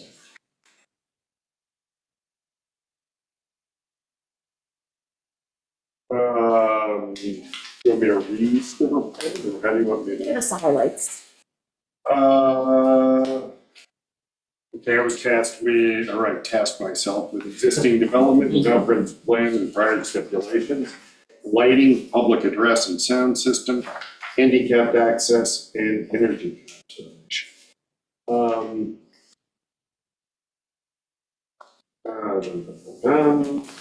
I basically didn't have any problems with the existing development. Comprehensive plan isn't really my jurisdiction. I defer to planning board on that.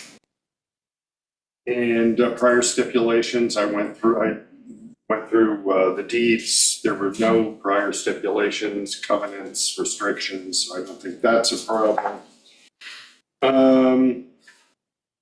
Lighting, all the lighting that was proposed seems to be shielded.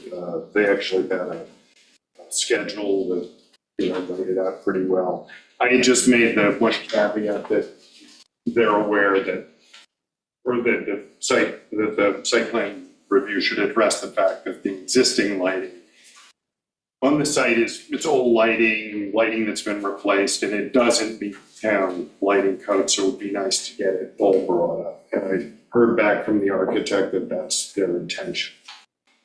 Public address and sound system, I learned that they actually do not have a public address or sound system there. I had thought that they did use amplification, but apparently they do not. I was corrected. My point had been that even if they did choose to do so, or if they were doing it, that, we've never had complaints about their music. There are plenty of other locations on the island that we get complaints about amplified music. We have never gotten a complaint about them. And it's partially the nature of the music choice and, the hours that it goes on. They're not, playing music until 3 a.m. like some of their neighbors are. It seems to me that perhaps if you wanted to proactively give them some special dispensation in the future for amplified music, I don't know how that would work, but it's worth considering. Should they choose to do handicapped access, the site plan meets state federal accessibility requirements, and those specifically defined in the New York State Building Code, which is a little more restrictive. There's adequate accessible parking per the building code, uniform code, signage, accessible egress paths. So I don't think that's a problem in any way. And the same with energy conservation. It meets New York State Energy Code. My one observation, although it wasn't really part of my jurisdiction on the site plan review, but it will be when I get to when we do the review for the building permit, was I had gone through it with I'd gone over there with the fire department chiefs, and we discussed it, and I'm not convinced that it meets the requirements of Appendix D for a fire apparatus access road, specifically the one that goes on the south property. And I mentioned that to the architect. They feel that it does. The planning board felt that it didn't also. But we can sort that out. I don't think that is in any way anything that should hold up site plan review. I think it's something that can be addressed in the building. The south property is the one with the clearing, it's the 20 acres, right? It's the one. You just need a turnaround. Landward, that's the landward property. Right. So it just needs like a turnaround at the end, or? There are a number of things. It's all, there's an Appendix D of the fire code that addresses dead ends, and was adopted by New York State. It's not necessarily part of what's generally, but people are often not aware of it. So I brought it to the architect's attention because we have a lot of people aren't aware that we use Appendix D. It's kind of obscure. But I think that can all be sorted out in our review later. I think it's a de minimis issue as far as the site plan review goes. It wouldn't impact the location of the buildings. It really wouldn't impact it. So I think, I didn't really find anything that seemed problematic. What's the solution there? To widen the road a bit or something? Well, the Appendix D has very specific requirements. And for example, you need a 120-foot turnaround or there are various ways. They want to make sure that if fire trucks and ambulances are going in, they can get in, turn around and get out so that you don't end up, jamming up during an emergency. And one of the things is, I think they have to support a 72,000-pound vehicle, which at the moment it's a dirt road. There aren't turnouts, there's no turning.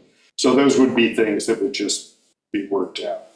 Yeah, I thought I saw an email explaining how they would address that, like how they were going to create the stone base and stuff for a road, like a dirt road back there. I saw it in an email correspondence somewhere. Yeah, I mean, we'd have to figure out, I don't know, you'd need an engineer to assess whether it can support a 72,000-pound truck. The big issue to me is the turnaround, and when I spoke to the chiefs about it, we discussed various ways they could solve it. None of which were. Well, probably we don't design it. We just make sure that somebody else has. But I think the simplest would probably be a turnaround about midway down before the last property uphill and before the one that goes off towards the Kazulka's house. And then have a turnaround there, and then they could have driveways if they wanted to each separate residence. But it's for them to propose, how they meet that criteria.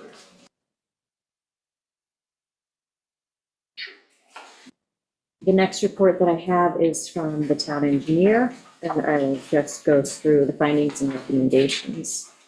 Traffic flow and parking, I'm reading the topics that, areas that he was to examine. So traffic flow and parking on the south parcel will be enhanced by the extension of the primary access road, addition of cabin parking stalls, and addition of a permeable parking area along the north boundary of the parcel. Permeable parking services should include striping or some form of marking to delineate an engineered parking pattern. Demarcation or signage will promote efficient usage of the space and improve safety for pedestrians and vehicle operators. Traffic flow to the upland area is expected to be minimal, primarily for the access to the lodging facility. Traffic flow on the north parcel will be enhanced by the addition of additional parking spaces adjacent to facility buildings. The traffic flow as a flow-through pattern is largely unchanged in concept. The total number of parking stalls is considered insufficient given the scale of development across the two parcels. However, it is understood that most members of the program reside on campus without a personal vehicle. It is also understood that ride sharing and bicycles are provided by program administration and encouraged for use to minimize the volume of permanent vehicles on campus. The engineering department recognizes additional parking spaces may result in increased impermeable surfaces and land clearing, which may not be aligned with the aesthetic of the campus nor the goals of the proposed project. The total number of on-site parking stalls will be insufficient for large events when considering the increased occupancy of the proposed structures and the number of available spaces. However, on-street parking has historically been permitted in the vicinity of this facility. The applicant should consider a sign package which will clearly demonstrate permitted off-site parking locations and appropriate walking paths to event spaces and other areas of congregation. It is not considered best practice to rely on off-site parking facilities, but the existing site conditions and limited nature of large-scale events make this a reasonable compromise. Pavements and plazas. Pavement and sidewalk areas are consistent with the type of development intensity of use. Walking routes connect most parking areas, and there are established pedestrian routes between sleeping quarters and high-use facilities. There is emphasis throughout the proposed design for the use of permeable surface in parking areas and walkways, which will greatly reduce the risk of stormwater flow off of the project sites. Consideration should be given for a sign package and striping pattern across Stearns Point Road to safely facilitate pedestrian crossing from the proposed south parcel parking area to the north parcel. Stormwater and drainage systems. Drainage systems are provided for a 2-inch rainfall event, which meets current town policy. Additional drainage systems for roof runoff and permeable walkways are proposed, which will further improve stormwater handling compared to the current conditions. The parcels are steeply graded, and consideration must be given to the high risk of stormwater sheet flow. Adjustments to stormwater capture locations may be needed once as-built conditions develop. utilities - water and wastewater. Water will be provided by on-site wells and septic systems. It is understood that this facility qualifies as a non-community public water system, which require enhanced treatment, operation, and siting regulations. Total sewage design flow will remain the same at the south parcel, an increase on the south parcel due to the addition of 7 cabins. I think that was the north on the first one, and south for the second one. The upgrade to nitrogen-reducing systems across the entire project will help reduce any negative impact due to increased sewage flow and usage. Regulatory approvals for water and septic are under the jurisdiction of Suffolk County Department of Health Services. Plans for drinking water treatment and on-site sanitary systems were not reviewed as part of this scope. Changes to the site plan as a result of Suffolk County Department of Health Services review may necessitate a subsequent site plan review and modified recommendations from the engineering department. Conclusions. The materials submitted for this site plan review are generally acceptable and demonstrate compliance with the aforementioned subject matters. The engineering department recommends moving forward with the review process. Then we have the planning board.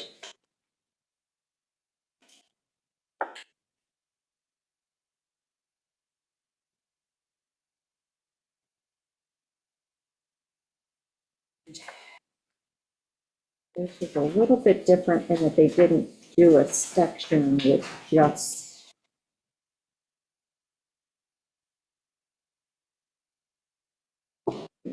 didn't highlight this properly. You want me to do it? I did. You did? Okay, yeah, you go. Thanks. So planning board reviewed some similar things to the engineering and the building department. They looked at parking and interior circulation, they looked at landscaping and screening, and they looked at existing development, the comprehensive plan, and they looked at pavement, plazas, lighting, size of the parcel, things of that nature. So with regards to circulation and parking, they noted the number of parking spaces being created, and they say that while the north and south lots appear to have sufficient parking for day-to-day use, visitors fill up Shore Road designated parking spots and Stern Point Road shoulders during summer performances. Shore Road spaces are designated for beach access, and their use should be limited as possible. There are signs along Stearns Point Road asking visitors to park off the roadway. This is helpful, but even so, emergency vehicle access can be restricted by the road narrowing by parked cars and should be avoided. We hope that the lot on the south parcel can be expanded or a second one located to permit the roadways to remain clear. Designs for the south parcel road that access the existing and proposed cabins should be upgraded to meet fire apparatus access road standards. The road plan showing construction details and code compliance will be needed. So that's very similar to the building department's recommendation. Then when it came to the landscaping and screening, they said that they clearly define the areas of disturbance and the quantity and quality of the proposed plantings. There are numerous large trees that have been located and the surveyors are noting for removal. They hope that the trees to remain in near areas of work are protected with construction boxes or similar means to prevent their damage. Let's see. They're not sure if the landscape plans near the sanitary systems are going to need to be modified depending on the Department of Health's approvals of the sanitary systems if they request modifications.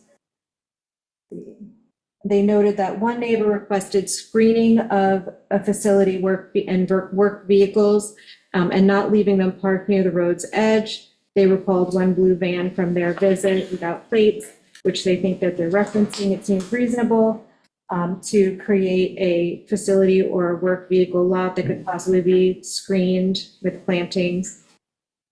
When it comes to existing development and the comprehensive plan, they note that in the 1994 comprehensive plan notes under cultural resources and in the 2008 addendum notes under economic development that the once former Peconic Lodge was listed as a special place of business, and then it was also highlighted in the 2008 version that the Coleman Music Center has important visual and cultural structures and viewscapes. The key point to the board was that the promo music program is a central component of island culture. Its size and appearance should follow local needs on a year-round basis while maintaining the small town rural character of the island at its center. So we didn't have any issues with that. Fire apparatus road, they just said that all lighting should be dark skies compliant. Then their last comment was that the renderings of the proposed new structures along with the drawings of their elevation show that the aesthetic, massing, and scale of the existing compound is to be maintained. This is especially important along Shore Road as it will be seen from both the road and the water. Neighboring properties include the Pridwin Hotel, Camp Quinnipiac, which is similar in concept and scale, as well as residential lots. The scale of the recently constructed Sawahanka building, Swanka, thank you. I was like, not saying that right. As well as the proposed dining hall and the boys' dormitory are and will be relatively small in comparison to the adjacent massing of the Pridwin Hotel. The scale of the promo music program structures along Stearns Point Road will remain in keeping with the residential feel of the neighborhood. The two large parcels, approximately 7.75 acres and 20.3 acres, have been of sufficient size to support the current use and can easily handle the proposed, if they say expansion, but continued use.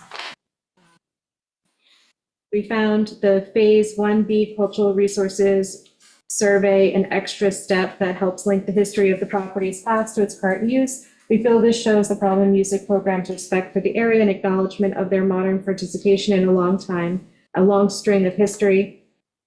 While finding no evidence for the historic use of the project area by Native Americans, it does document that the Petite Camp in 1920s, the Peconic Lodge in 1950s, the Promo Music Program since 2000, and the current proposal is in keeping with the property's history.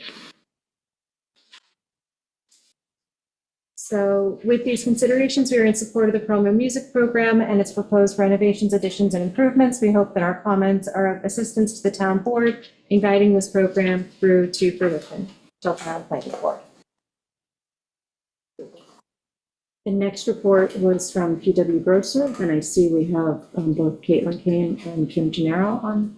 So Caitlin, it looks like you've got your screen and volume on, so.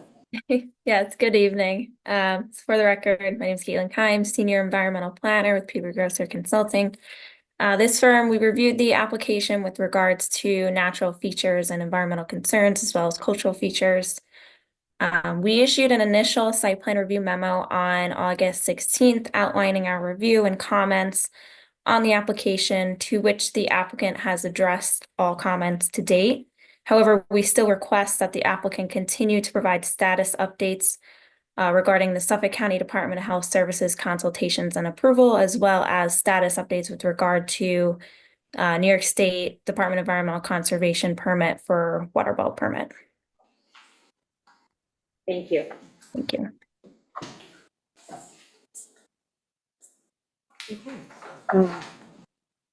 Is there anything that the applicant wishes to speak to?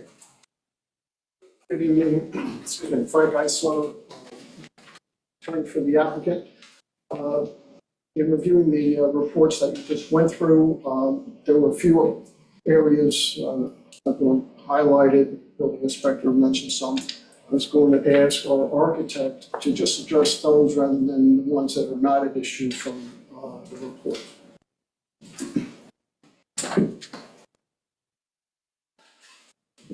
Good evening. Your name is the record. The architect for the Promo Music Program. Yeah, we did highlight a few comments that we received that we thought it would be useful to respond to. We're aware that the internal drive needs to be designed both for it's going to be 20 feet wide in the straight shots, and then we're going to have two turnarounds, actually one midway and one at the end, and they would be code compliant. And we plan to work with the fire marshal and fire department in vetting those. Also, the bearing capacity, the load bearing capacity of the road and the turnaround, which, as was said, needs to support 70,000 pounds, 72,000 pounds. So that is well within our plans. The work vehicles, absolutely, we will shield all work vehicles from any adjacent property. The light fixture schedule, not only will everything that we specified be dark sky compliant, but we're going to redo anything that's not dark sky compliant, so everything on the property will be sensitive to that. The one thing that was not in here because the CAC has not issued their report yet, I wanted to address, and that is, that they have stated that we need to revegetate where necessary. And we do have a plan, a quite detailed plan for revegetation on the north parcel. We have about half an acre to be replanted with native vegetation, 22 new black oaks, 22 new white oaks, 1.13 acres of Kentucky bluegrass. South parcel will be replanting native vegetation, 140 white oaks, 140 black oaks, and more of the grasses, the native grasses that are indigenous. The other thing is we're doing a stormwater pollution prevention plan that will mitigate any disturbances to areas outside the area of construction and protect existing vegetation and habitat.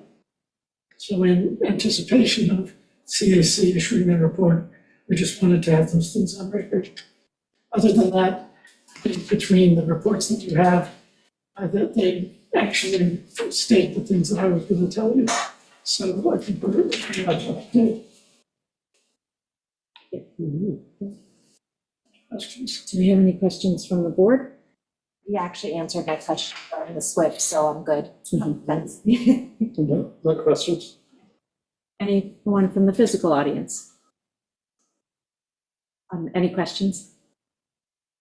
James, you can come up. If you could relinquish the podium, thank you. Yeah, I'm Jimmy Lang, next door neighbor. Well, we had sent a letter in, and we just wanted to know if there is a plan for our objection on the point about the deficiencies in the town code, about the lack of definition of an educational institution.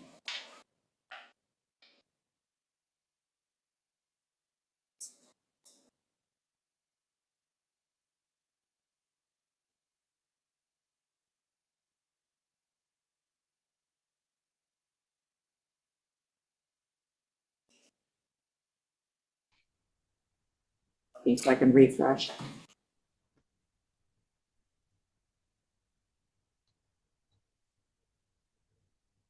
If I may, I could be of assistance answering that question. Okay.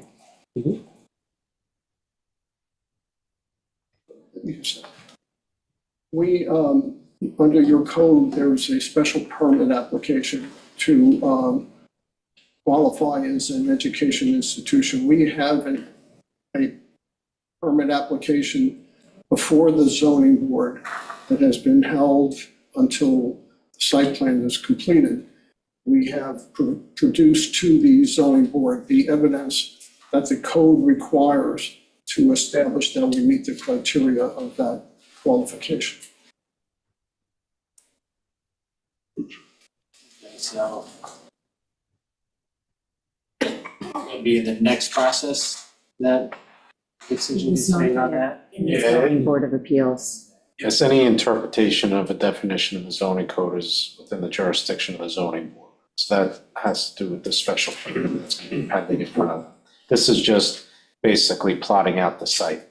So getting back to plotting out the site, we requested months ago an option of moving the cabins off the property line into the area in the 20-something acres that are back there, rather than putting them right on the property line. And we've gotten no response or any communication on it. Other than we'll call you and then we haven't heard from anybody, so. guess is that part of this process, or would that be? And as part of this process, does the applicant have anything to say? Yes. about that? We do have Anna Kaplan's letter on this. Right, that's what I want. Yes, Is there a screening issue as well? yeah. The cabins in question, which are adjacent to, Jim, I know your name is Jimmy Lane. Do conform to the setbacks required by code.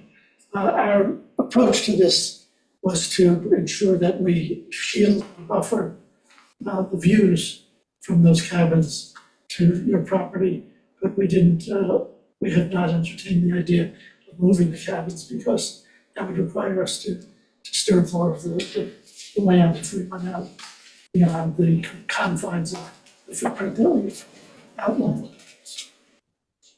So it's not a consideration at all? Move them? Yeah. That is not a consideration for us at this time, but shielding your property from any view or noise from those cabins is how we are trying to address your concerns. May I add something? Hi, Anna Kaplan, Executive Director of the Music Program.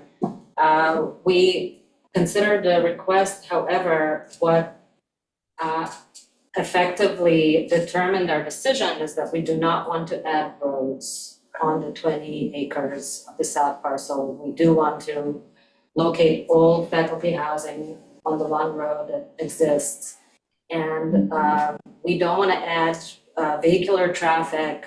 We want to locate those cabins walking distance from the main campus so people don't have to drive back and forth rather than walk. And all the cabins that will be added will be very much the same and similar to the cabins that are there already. So one-story structures, small in scope, seasonal use. So just hope that that alleviates some of the concerns. So what is the need to switch from a camp that's existed for decades peacefully, and now it has to become an educational facility? I don't understand why it can't just stay the way it is. It's their position. They've always been an educational institution, and they're just formalizing that through the special. Or they're doing it just so they can do the renovations. No, Yeah, sorry, this is Mike Lang coming in. There's no reason for them to change. Were they actually an educational institution before? Because they weren't certified as such. It seems to be a circular argument here. Wait, but Yes, I was gonna say, Stephen, if you could finish and then Mary Page Lang Klaus had her hand raised first, and then we'll go to you, Michael Lang. I'll defer to the applicant. I'm not going to make their argument for them, but that was my understanding. So if you want to address that point. Absolutely. I mean, we've always been an educational institution. Nothing about the use of the campus, the size of the program, the scope of our offerings, nothing is going to change as a result of our designation. We've just, as we were going through this process, it became clear that our appropriate designation is an educational institution rather than residential non-conforming, and in being presented the option to change our designation, we happily accepted because we have no intention of changing that use. Or So, to the my- designation is the only way that you can do the renovations. That I can't speak to. As I mentioned, this is a matter that's before the zoning board. We have presented a full record of the history of this property going 30 years back with the educational piece demonstrated unequivocally. And that zoning board hearing is going to continue when this is over. And certainly the gentleman is welcome to come to that. But the record has been made already when we were there on 2 occasions to the zoning board of a detailed showing of the educational use of the property and the actual corporate structure of this company. That all is educationally based. And that's really the purview of the zoning board. That's not the purview of this board. This board is just, again, plotting structures. your point about the proximity to your Just asking that it residence. gets moved. Yeah, so Right, 20 acres. We build houses, it's not a difficult thing to do. James Cummings, I'm the property manager. As far as has been conveyed to me, small amount of educational, why would that be something we want? Is that it's the pre-existing AA zoned overlap of what used to be a girls' camp and then the Guy Lodge that quantifies this as a allowable use in residential. I don't think it really compounds our site plan for moving forward and things like that. And that it just clarifies what that business is, because it's a nonprofit educational use. And as far as I know, an educational use is allowable in residential. So that's what was represented as why one would apply for this. It does further the setbacks for the buildings so that under the educational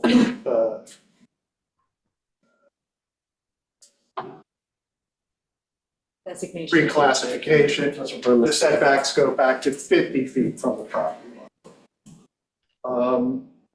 I don't know that it defines whether we can have trapezes and things like that, but that's just the properties kind of stuff, and I leave it to everybody else for that. Thank you. I would let Mary Page Lang speak Can I next. say one thing? So just because it's allowable doesn't mean it's the right thing to do neighborly wise. When you have vast acreage to footprint something a couple 100 yards away, that's my point. It's allowable. It's one thing, doing the right thing is another thing. Mary Page Lang Klaus. Yeah, I concur with my brother about that. I mean, there is property on the other side of that road that goes up the hill, that they're now gonna have room to have two turnarounds, it sound like, two turnarounds for fire trucks. It sounded like one of the gentlemen was describing something like that. So, you know, it seems like you can make room when you can make room, but in this case, you know, this really is, affects our quality of life. But I do want to ask about the Shelter Island Town Code. To our understanding, does not contain a definition of educational institution. So we looked at chapter 133-7, District AAD. I mean, you know, there's the Perlman Music, it was called a camp. You know, there's a Quinnipiac camp. Could the Quinnipiac camp be an educational institution? Because you learn how to do things on the water? Like, you know, what does educational institution really mean? And I think that's important. If, you know, all this hinges, that classification hinges on this construction being able to proceed. We're happy to have Perlman Music Program next to us, and they have been a good neighbor, but we just feel that the way this housing's, you know, the cabins for the faculty are proposed to be developed is not in keeping with that past relationship. I just want to respond to her comment, just because I want the record to be accurate. We're not putting two turnarounds on the south property, we're putting two turnarounds on the north property. So it has nothing to do with these cabins. Sorry, I misheard. Thank you. But you have the specifics we talked about with the, in the letter from April that we sent to the zoning board? Oh, if it went to the zoning board, we didn't receive it. Oh, it was? Yeah, it's not coming up for me. I have the response. Let me Yeah, just- I have the response letter. Can I just read those 3 paragraphs so people are aware? points about the code. The Shelter Island Town Code, in particular, Chapter 133-7, District AAD, does not contain a definition of educational institution as such, and therefore there is no clarity as to the type of institution that could or should benefit from such designation. Equally importantly, it does not appear that Perlman Music Program has to demonstrate how it meets any threshold to qualify as an educational institution. Given the significance of any potential change of use of Perlman Music Program, this failure seems at the very least to be at variance with overall planning and zoning rules and practice. It is notable that SS 133-5 of the Town Code entitled Applicability states that Section B, classifications, uses not listed as being permitted or permitted by special permit are prohibited. This denotes the Town Code foreseeing controlling use of properties as in permitting or prohibiting uses. Yet the term educational institution cited in D2 provides for no qualifying characteristics that would facilitate the town board in considering what type of entity should qualify for that designation. Following from that, we urge the town board to consider the future implications of issuing any ZBA special permit for change of use. Once PMP is designated as an educational institution, what future uses could the camps, the program's facilities be put to? Could it be changed from a seasonal camp to a year-round educational facility with all the additional development, traffic, and amenities that this would entail?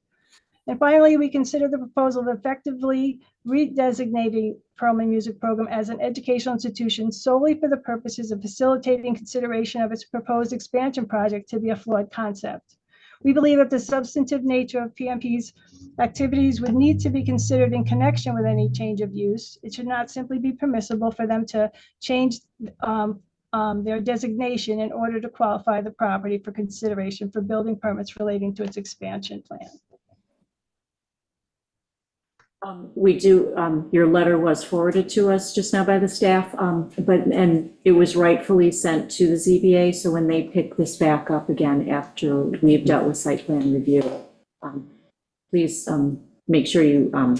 Make your case there. Yes, yes. Thank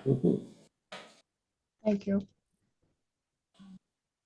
Michael Lang, you jumped in before. Did you have anything additional to add? No, thank you. My siblings have covered the matter. Thank you. Thank you. James, before you come up, I just want to see if there's anyone who hasn't spoken yet during this public hearing who wishes to speak. I usually try and make sure everyone gets at least the first pass in. And I don't see anyone. You're up. So about the fire access road, that's for the north side or the south side? We need to provide it on both. On both sides, so we're gonna need to have a turnaround, at least one, if not two, on the south side, Yes. May I? correct? That would be my Right, I interpretation. mean, looking forward, it's not a decision to be made tonight, but common sense says there's gonna have to be something, because if you got a rear mount going down there and a couple of pumpers, and you have to get an ambulance to turn around, it's gonna be a logjam. So they said they don't wanna build roads, that's why they don't wanna build cabins, they're gonna have to build roads. Actually, no. Wait, just wait one second. So, that's just an observation from a retired New York City fireman. So, Sorry for interrupting, but on October 25th, an email was sent by David Brennan from the architect's office to read and to the board, suggesting a plan for the egress on the south parcel that doesn't actually add roads, it just widens the existing roads and uses existing turnouts to to allow for vehicle access. So like the inspector said, we can review it post, with the building department and absolutely comply with whatever is required. Why, with no consideration changing. And based on what the building inspector said, when he was speaking, this is a building permit or site development with the building inspector to work that detail out. It's not really a site plan issue as much as the actual construction plan, if I understood you correctly. Well, it's a situation where the site plan would have to accommodate build uniform code. That there would be room for this kind of thing. It doesn't seem to me like it would have any great effect on the site plan review. It would be a relatively minimal change to what's now a Durham Road. Thank you. Is there anyone else who wishes to speak on this? I would just make an application to the board, if I might, in terms of where we go from this meeting. We have all these reports that have been presented, and particularly the Grosser report identified the health department and the DEC permits. Those are matters that are going to be ongoing, and those could be dealt with as a condition to the final site plan. And so that being said, it would be our request that the hearing be closed tonight, and that the issues that have been brought to your attention by the various participants in the combined study of this project by the different town individual, entities, certainly would be a basis for this board to set reasonable conditions on the site plan that would address those particular issues. The ones that actually were identified in several of them, planning board building with the dark sky, for example, the fire issue. There are not a lot of issues, but those are the ones that I believe this board, based on the recommendations and the reports, could make a part of the site plan as a condition, just like getting the health department approval and getting the DEC approval. So we would request that you close the hearing tonight, and that in your work sessions you can discuss addressing and solving these, or what kind of conditions you would impose on the plan. Mary Page Lang Klaus? Oh, you're muted. So in the context of that, it seems a little bit like taking the cart before the horse. If you're going to close the public hearing before it's clear that, the issue we brought up about the designation. Is that a? Subject It would be- to determine of the special permit. Yes. Sure. It's subject to the action of the zoning board. Yes, so similar to if we oftentimes will close a hearing and, subject to Suffolk County Department of Health Services approval, subject to DEC approval, it will be subject to ZBA approval as well. The closing of the hearing would be subject to that. The issuance of a site plan review approval by us. So we would put that in a stipulation. Okay. Pam?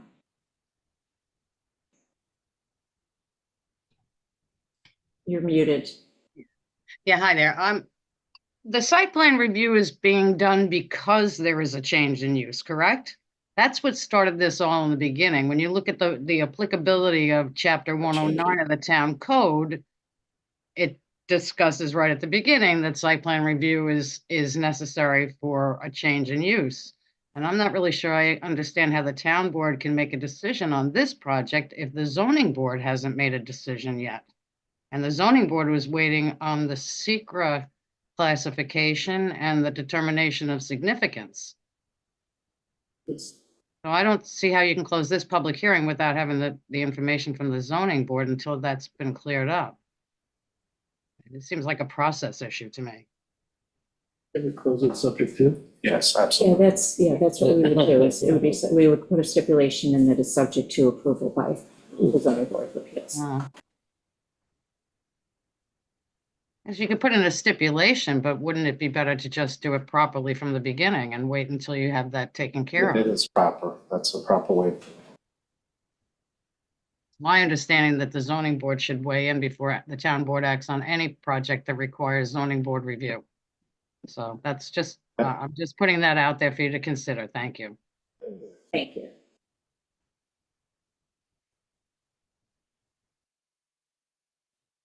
How does the board feel about closing this so that we can bring it back to I'm the comfortable work closing session? it so that we can discuss it. Okay. All right, then I will make a motion that we close this public hearing. Second? All in favor? Aye. Aye. Motion carried. Thank you. Last but not least. Coming in. Yeah. Saving the best for last. Yes. You don't need me right away. I'll sit down. No, not yet. Just a second to arrange paperwork here.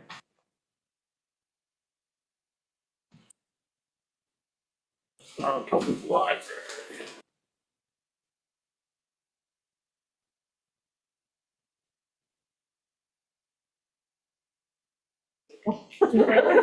Running out of water off the table. Yes. I picked it up and I'll do my own. Pick it up over here. Yes.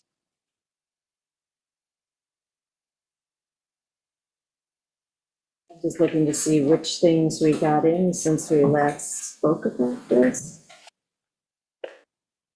We got Teresa's. Yeah, so we had yes, okay, so we had, yes, I was gonna say, we already had building department last week, we already had town engineer last week. We got planning We board. got the planning board in, we got Teresa's in, and we have PW Grosser. And I have an email from the CAC, they weren't able to have a quorum, but they had minor stuff. What I'd like to do is, I would like to step away to just use the ladies' room for a minute. You want me to go through? I was one gonna of say, them? so if you could go through planning board or Teresa's. Sure. like Oh, yeah, that. Teresa's not on anymore. I Right, can, yes, thank you. I'll start with hers. Hers is pretty simple. And, you know, it's the planning board and her both kind of noted similar topics. So Teresa Mason is the environmental land or environmental, well, she has environmental land planning on here. So she looked at landscaping and screening. And she looked at natural features and environmental concerns. So she has noted that construction of the proposed library addition and expanded parking area will require removal of some trees and disturbance up to the easterly lot line. While there is currently some mature trees that will screen the project site from the adjacent residential use, some supplemental planting should be considered for those areas where vegetation is relatively sparse. Any plants installed for screening purposes should be compatible with the existing native vegetation in the area. Site plan calls for installation of a 6-foot-high chain link fence along the northerly lot line. However, such fencing does not appear to be intended for screening purposes. Moreover, the use of chain link fence appears to be contrary to the bucolic and rural nature of Shelter Island. If this fence is not intended for screening purposes, but rather delineation of the property boundary, would a post and rail fence would be recommended. The project plan calls for installation of an 8-foot tall fence with vinyl slats around the proposed dumpster. The planning board should consider whether or not the additional screening in the form of arborvitae or inkberry should be installed. If so, it may necessitate a minor relocation of the dumpster or an enlargement of the dumpster island. Landscaping, it notes that in sheet number L1.01 of the additions and alterations to the public library, it proposes using periwinkle, which is a vinca minor, at the site. However, the species spreads via rhizomes and often becomes invasive. So the landscape plan should be revised to eliminate the periwinkle, insert in favor of a native alternative like beach pea. Moreover, use of additional native plants should be considered, such as purple coneflower, blazing star, blue vervain in lieu of hostas. It should be noted that a large planter is proposed along the ADA compliant access ramp to the south side. The planter may need to be reduced in size in order to allow for sufficient turning radius for wheelchair accessibility. She does note that the northern long-eared bat is a species found on the island, so any major tree removal should happen between December 1st and February 28th.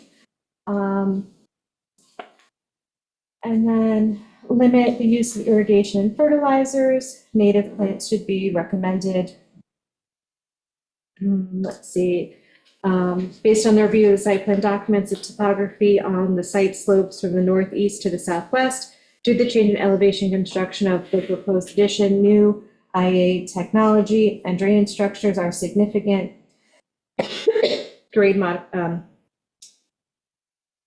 Significant grade modifications are required.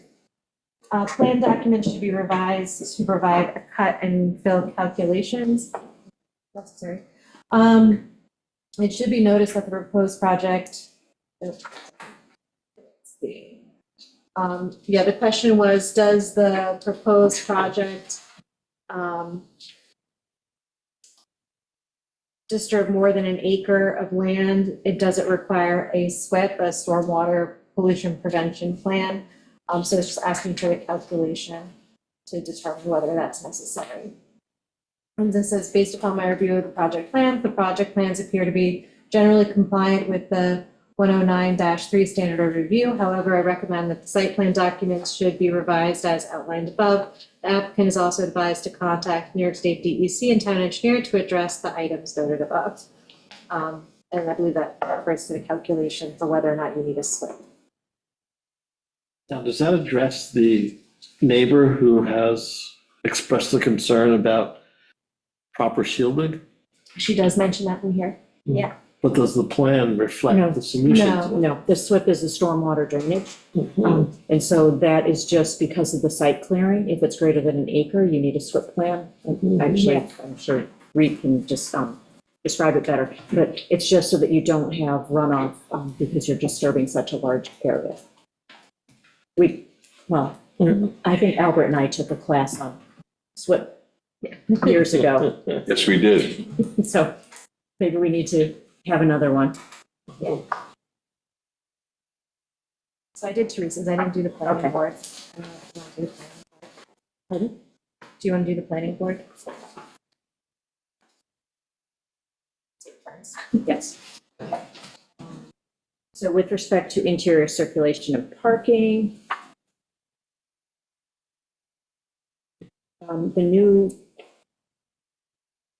to start understanding that based on the structure size, 46 spots are being proposed. Section 133-9F1 requires spots to be 10 feet by 20 feet. Existing parking spaces have been described as 9 feet by 18 feet.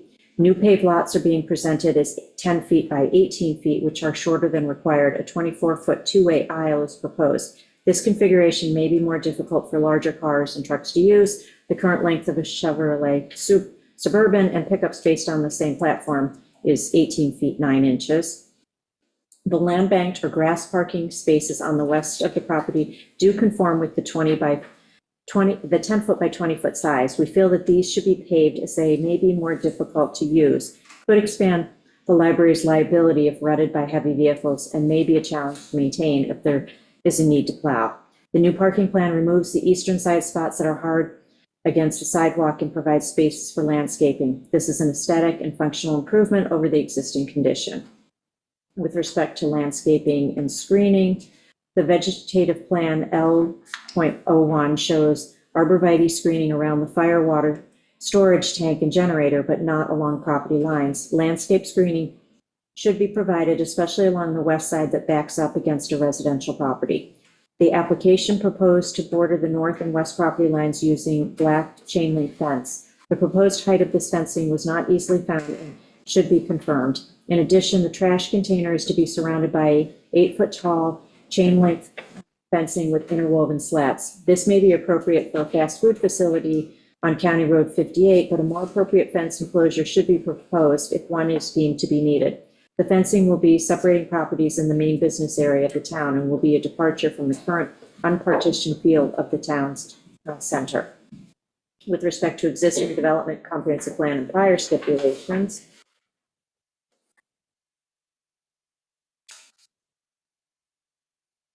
both the 1994 comprehensive plan and the 2008 addendum lists the library as a special place under institutions. It is highlighted as a cultural center with key positive impact to island quality of life. The key points to us are that the library is a central component of the island culture. Its size and appearance should follow local need on a year-round basis while maintaining the small town rural character of the island and its center. With respect to the pavement, the paved parking area appears reasonable in relation to the sidewalk and pedestrian movement. The Sherman engineering narrative indicates the stormwater collection and recharges is based to handle a 5-inch rainfall. We presume this means 5 inches in 24 hours, where 2 inches in 24 hours is the local standard. We point out again that the land bank parking spaces on the west side of the property should be paid for safety and maintenance. With respect to lighting, the site lighting plan, C6.00, notes 2 types of landscape fixtures. The first, 7-pole mounted fixtures, Olefane AICL3, that will be approximately 12 feet tall. The second, 4 bollard mounted fixtures, Olefane HLB LED, approximately 4 feet tall. We have some concern that the numerous pole-mounted fixtures, we appreciate that they will adequately illuminate the parking lot, but do not see how they will fit in with the general character of the town center, which does not have similar lighting. We recognize that the town has 3 similar concrete-based lights in the Route 114 median. However, these are stretched out over a far greater distance and used to separate the divided road going through and designating the center of town, not illuminating a parking lot. The bollard-style fixtures, if used in lieu of the pole-mounted fixtures, would seem to provide sufficient lighting for pedestrian use without the greater lighting of the entire property. The architectural elevations appear to show additional lighting above doors, but no fixture specifications have been provided. And then with respect to the size of the subject parcel and the extent of the proposed development, Town Code 133-9, District B1, which is restricted business district, B3 notes lot coverage shall not exceed 50% by buildings or 75% by impervious surfaces. Though we have not seen specific calculations, the Sherman engineering narrative states the proposed buildings coverage will be 11% and the impervious surface coverage will be 50%. We recognize that the impervious surface coverage will increase slightly if our recommendation of paving the land bank parking spaces takes place, but it should remain below the 75% maximum. The proposed structure will be one of the larger buildings in the town center. Having said so, the nearby school building will remain larger in physical size, height, and overall massing as seen from Route 114 or School Street. Should its form take place, the future town hall would likely also be larger in height and overall massing as seen from the road, considering the library has a 1-story presence from Route 114. We hope that the library board has kept its sight maintaining the right balance among year-round population, summer resident population, and short-term visitors, and that they will be able to articulate this to the town at the upcoming public hearing.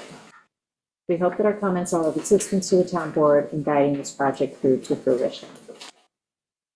And then the last thing I had before going to PW Grosser is that because they did, the CAC did not have a quorum at their last meeting, they weren't able to discuss this.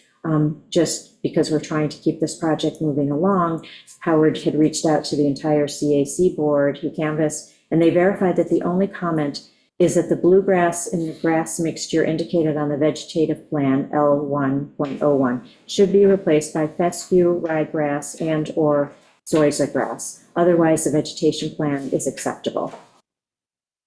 And then moving on to PW Grosser. Good evening. Hi, Kim. For the record, Kim Gennaro, Vice President, PW Grosser. Can you hear me? Yes. Yep. Okay, good. We submitted a memorandum on October 25th. We addressed 2 things. First, our site plan review was limited to cultural resources. So I did point out that the project was submitted to the New York State Office of OPRHP. They indicated that there were 2 eligible buildings in proximity to the library, but that based on the project scope, there wouldn't be an adverse impact. So I did point out that OPRHP determination. The larger part of my review was the seeker review, and there are a number of comments that I had made on behalf of the board and based on what we received during coordinated review from the agencies. In addition to some engineering data, and I'll just run through the items in the memorandum. First was land cover types and disturbance. The EAF indicates a land disturbance of 1.27 acres, but based on the review of the plan, it appears that this was an error and it's less than an acre. I do believe the applicant made a submission right before this meeting tonight, and the disturbance is 0.95 acres. So they would just need to submit a formal response confirming.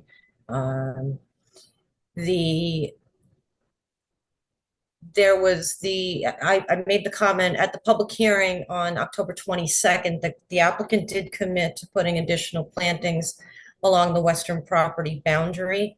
And I had recommended that they submit a revised landscape plan. I do not know if that came in tonight before this meeting. I did not have the chance to review the submission it made at 5:30. And that's in response to the neighbor who expressed a concern. Correct. At the last hearing, the first hearing. Items 2 and 3 were water supply and sanitary discharge. I would like to know whether the applicant has responded to the county health department. They had a number of comments that came in during coordinated review.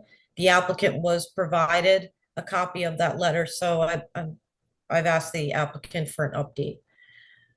The impacts to the northern long-eared bat, I acknowledge that Teresa Mason had asked the applicant to contact the DEC. The DEC has already commented on this, and the applicant only needs to contact the DEC if they're proposing not to clear outside of the permissible time frame. So the permissible time frame is December 1st to February 28th. If there's any clearing to take place outside of this time period, they'll have to go for a takings permit. So I've asked the applicant to confirm that the tree clearing is going to be taking place during that permissible time period.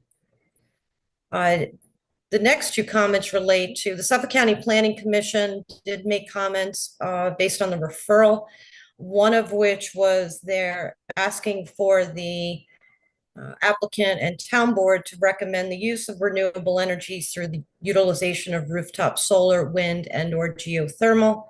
I think that the applicant should at least address the recommendation. And the second part is stormwater management. The Planning Commission did recommend green methodologies, bioswales, rain gardens. Again, Planning Commission recommended this, and therefore I recommended that the applicant provide a response. That concluded my comments, and recommend that any resubmission, if the applicant, when they're resubmitting, it would be best, instead of it being piecemeal, if you can just please submit in one package, it'll make it easier for us to review and complete the review on behalf of the town board. And that concluded the PWGC comments.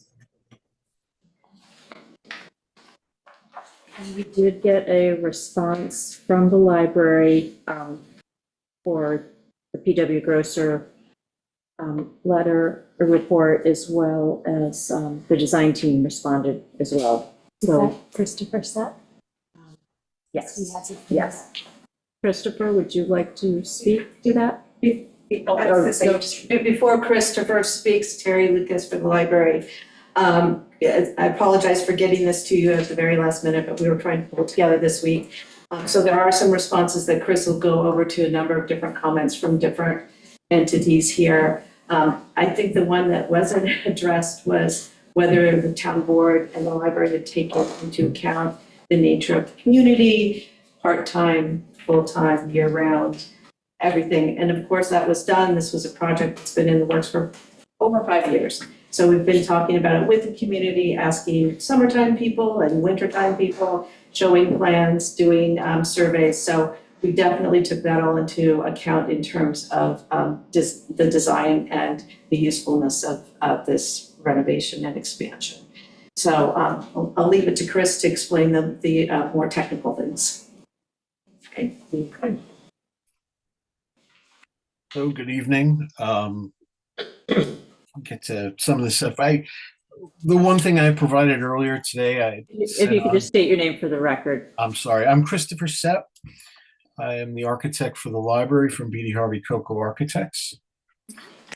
And we did receive this morning, I guess over the weekend also, some of the comments that had come in, and at least wanted to get a written response. Maybe, I don't know if superseding receiving a formal set of comments from the town, but to help guide at least where we're at and reflect what our intended responses to the comments that came through.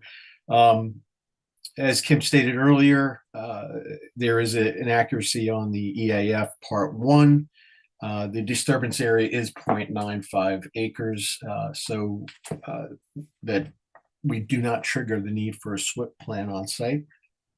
And we are confirming that we'll add some plantings to the plan. We can, do this as a resubmission. I kind of look for guidance from you as to how to formally address that. We'll do it in drawings as needed to suit the comments and respond. But we'll, overall, I didn't see anything here that was out of sorts. With regard to water resources, in my memo I sent in, we've listed the dates that we've sent in as far as receiving responses, getting comments back, and also resubmitting. We have spoken with both the Office of Water Resources and Wastewater Management, and they are intending to review our responses to their comments, which were sent in on October 17th and 18th, towards the end of this week, early next week. So currently, the ball is in their court. We believe we've answered all of their questions with regard to the design and items with regard to remediation. The remediation of the site, existing sanitary system, did occur earlier in October. And on October 22nd, we received a letter of no further action from Office of Pollution Control. And then we also have some updates to those plans. So in that memo, I don't want to go through each item here, but at least indicates what our responses were in the response to wastewater management. All right. So it can help address those, and we'll address them formally when you're asked to. Let's see, groundwater and impacts to animals. We'll add a note to our drawings with regard to the northern long-eared bat, and I don't see an issue with having the contractors doing their removals December 1st through February 28th. So that is going to occur as soon as we get a building permit, and engage the site as far as mobilization for the contractors.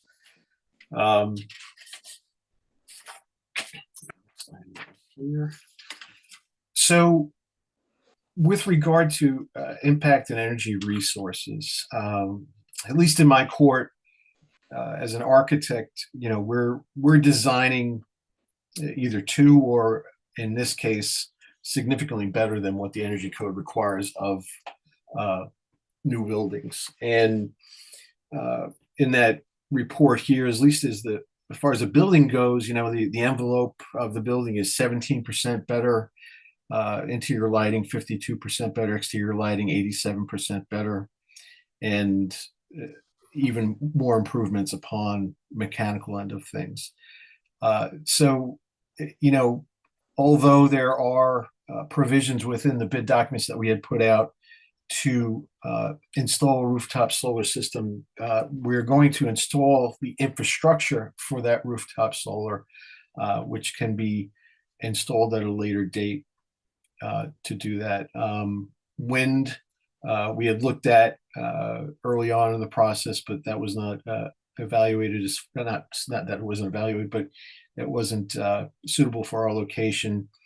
And geothermal, we've been finding is the expense does not outweigh the or outweighs the benefits here, especially since where they're finding geothermal systems are actually heating the ground now, with the reports we're getting back on this. So we, you know, as much as we can, we do want to maintain as much as the grass surface on the site.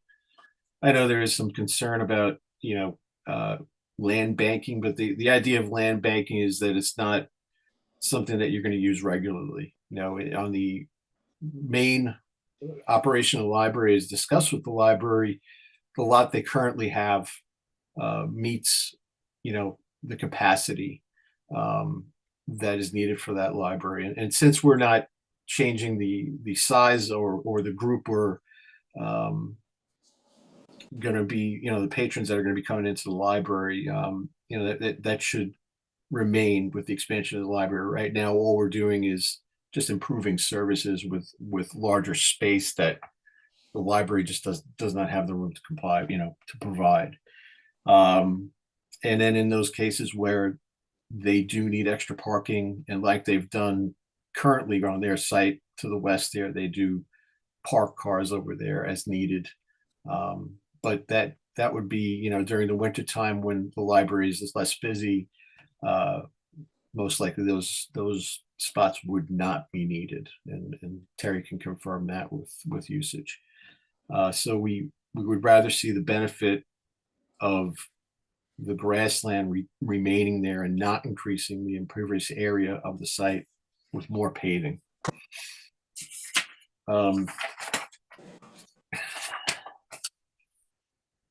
And I guess we can get into some of the comments from Hampton's Environmental Land Planning. With regard to screening, I think everybody's on the same page with regard to the neighbor to the north. The intent there, yes, with the black, you know, chain link fence was to delineate that property line. As we've seen over the last several months, the neighbor to the north continues to try to encroach upon the library property, and we want to put a stop to that. So one change there, instead of the chain link fence, could be to do a wood fence along the western part of the northern property line, and maybe eliminate it along the north side of the parking on site.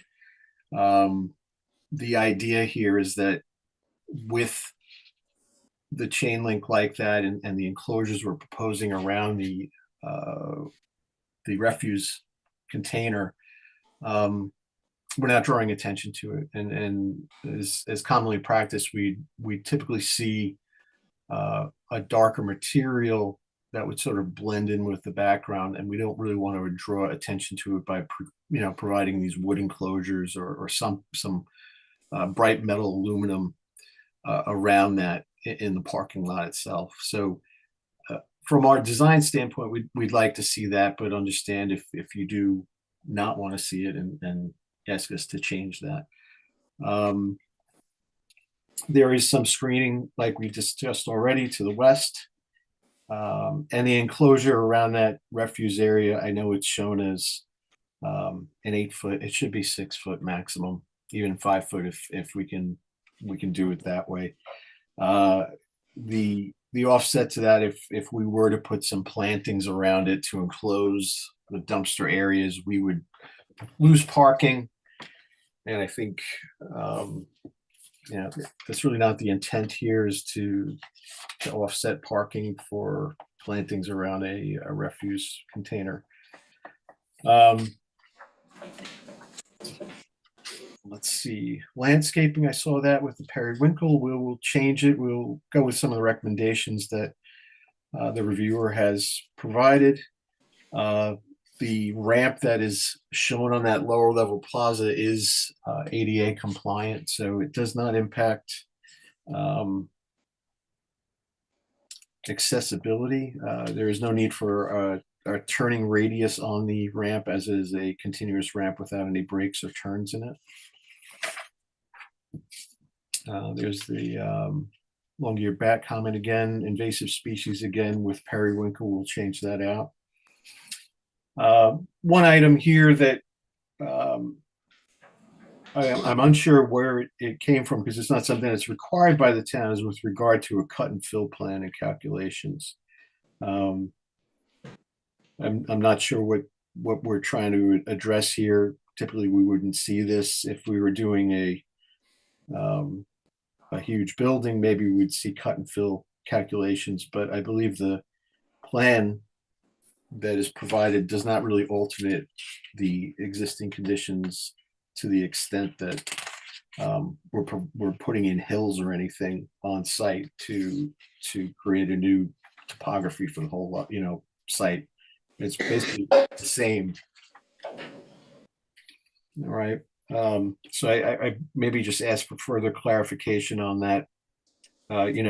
We can also require of the contractors to provide certifications on the material that they do bring in. If anything, will most likely just be some topsoil for vegetation, and we can make sure that it is not contaminated. They will have to provide a certificate to us as the design team. We as the design team cannot certify that.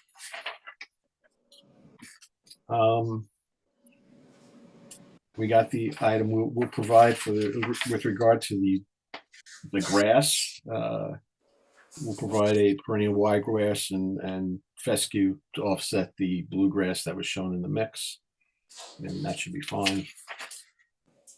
I believe that kind of covers those comments there. But if you could let us know,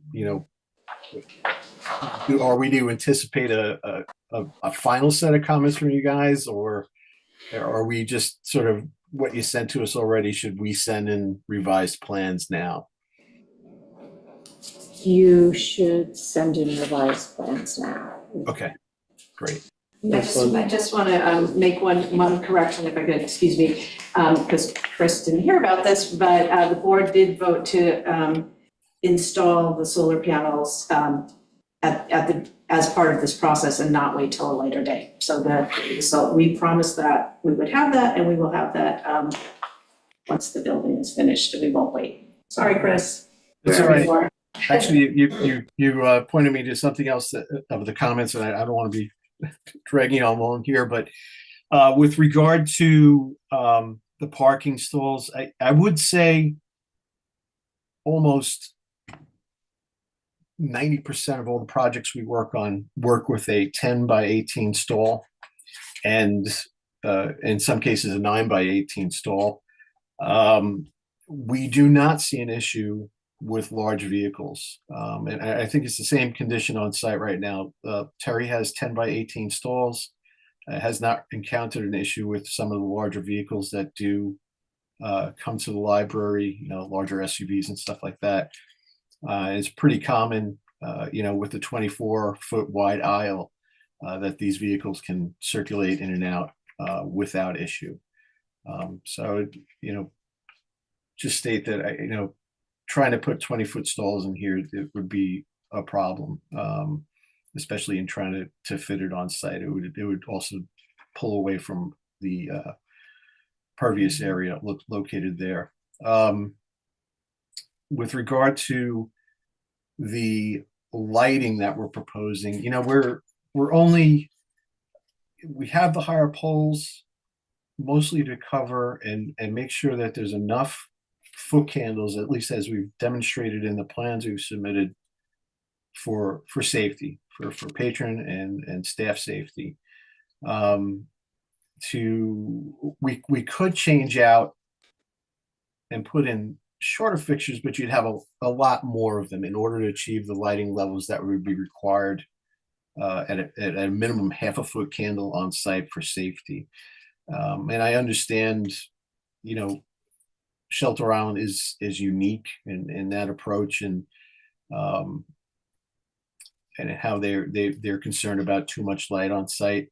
But from a design point and a safety point of view, we would, you know, want to see those foot candles on site. We could maybe eliminate one fixture there and maybe look for a little bit wider coverage, but would look to you to see if that's something that you would want to, you know, us to pursue further. And I think that was about it.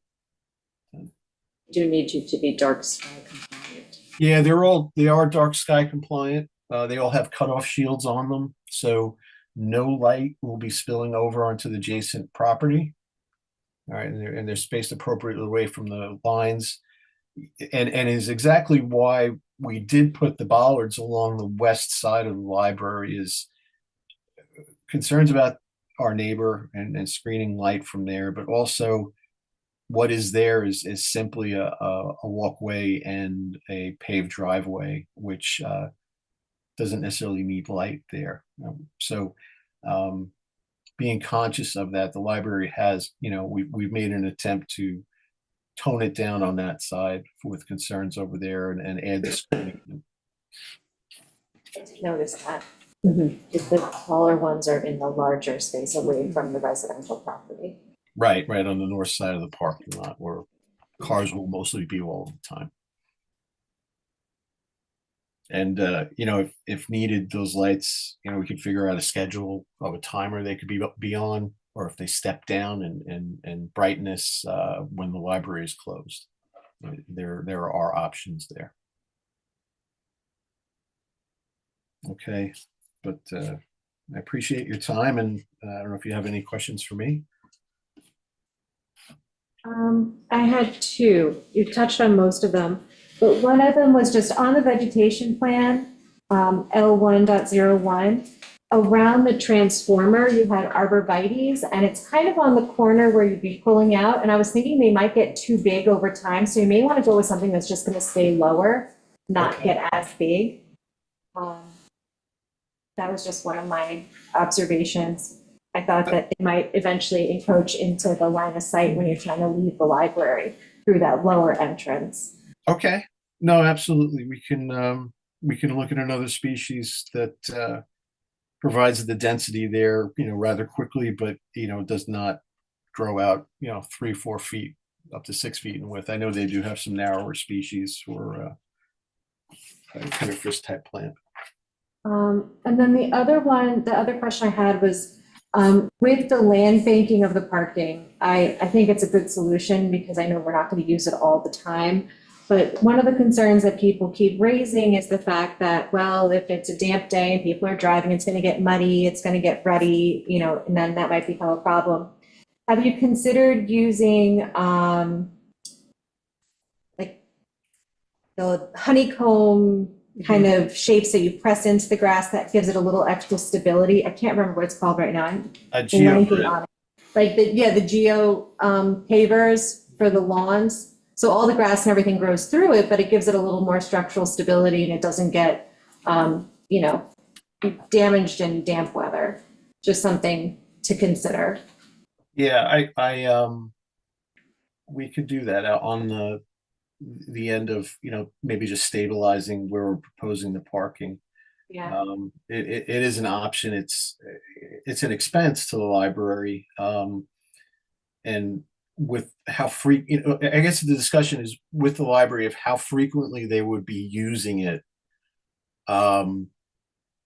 It maybe not does not trigger having a geogrid system in there, but in a damp condition, you know, they do perform better, right? You'd have less mud, and if somebody turns the wheel on the grass, they don't destroy it.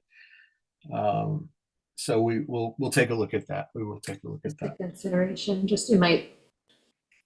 So the geo paver? Yeah, Yeah. yeah, Okay, that's the best I can come up with at the moment for what it's called. And with high traffic and geopavers, the grass rarely grows well.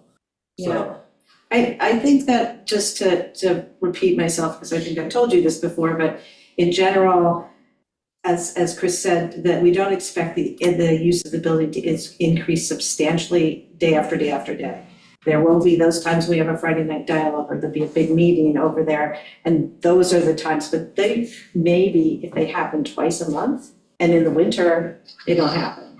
So it's just those rare occasions that we need that extra parking. Right now, we have empty parking spaces fairly often in the summer. Sometimes we run out of parking, but it's people kind of come in, spend some time, go out. So it's not, the usage is heavy, but people are moving in and out all the time. So that even what we have right now would probably be sufficient, but for those big meetings. And Chris, I'm still a little concerned about this lot being overlit. So in your redraft and make these corrections, if you could suggest or propose like time limits, dimming after a certain hour, I mean, that needs to be included in the next round. Okay. And I think also it may be some guidance on the actual photometric plan that is included as part of the submission. I think the maximum, we're a little over 3 foot candles, which is incredibly dim. We can bring it down a little bit further, but we'll add a narrative if requested that we can add timers to it. That shouldn't be an issue. And the dimming we'll take a look at with the engineering team here and suggest that solution. Very helpful. Thank you. Any other questions from the table before I open it up to the public? Anyone in the physical audience? The 2 left, besides Terry. We took the screens off though. So we're safe over in the trade right now. Thanks to Tom. Anyone in the Zoom audience?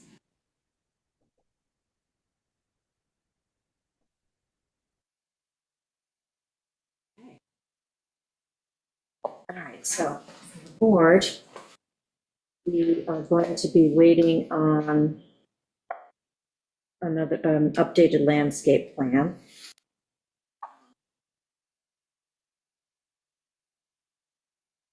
Can we close it to written response from that? That's sort of the question.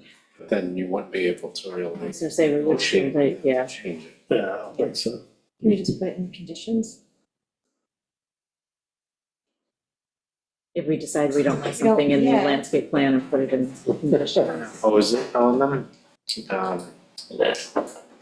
I guess, Terry, do you want to speak to your timeline? Yeah. Because we've been trying to like expedite this as much as We are possible. for you. very open in terms of landscaping, in terms of to comply with what's been put forward by the different entities. We are going to do the screening on our neighbor's side. Honestly, I just want a fence on that one portion of my lot that keeps getting plowed under by my neighbor. That's, we're very open to all these changes, and I think if you look through this, you'll see that what we have agreed to, and if to do, and I think we're very flexible with that. We are under some, we've gone back to DASNY like 4 times now, and I don't want to go back to them again, but in order to be able to close in December, we need to pretty much have this hearing closed and site plan addressed before mid-November. Your approval. So we're really under the wire here, because otherwise we have to wait till January. And, we're really hoping we're going to be ready to go well before then. So, yeah, if there's a way to close with conditions, I think we can meet those conditions if we're talking landscaping and lighting, Yeah. right? So you just need a revised landscaping plan. Do you need a revised lighting plan or just a narrative? Narrative is. just a narrative Yeah. explaining that. So Chris, you can provide a narrative talking about timing, lowering the candles. I don't know what that means, but I think that that is the correct term.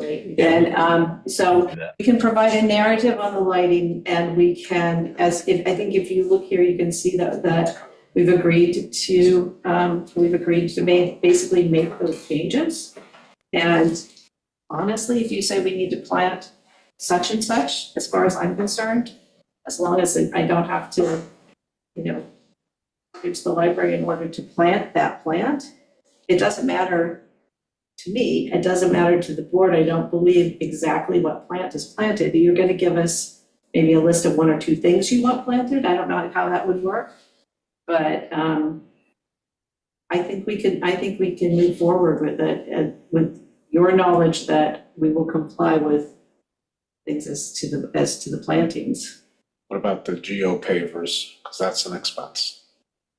I mean, I don't have to have them. I was wondering if they had considered them and if they thought it was necessary or not. I don't think that the lawn gets used enough to necessarily warrant a significant expense. If it is significant, I don't know.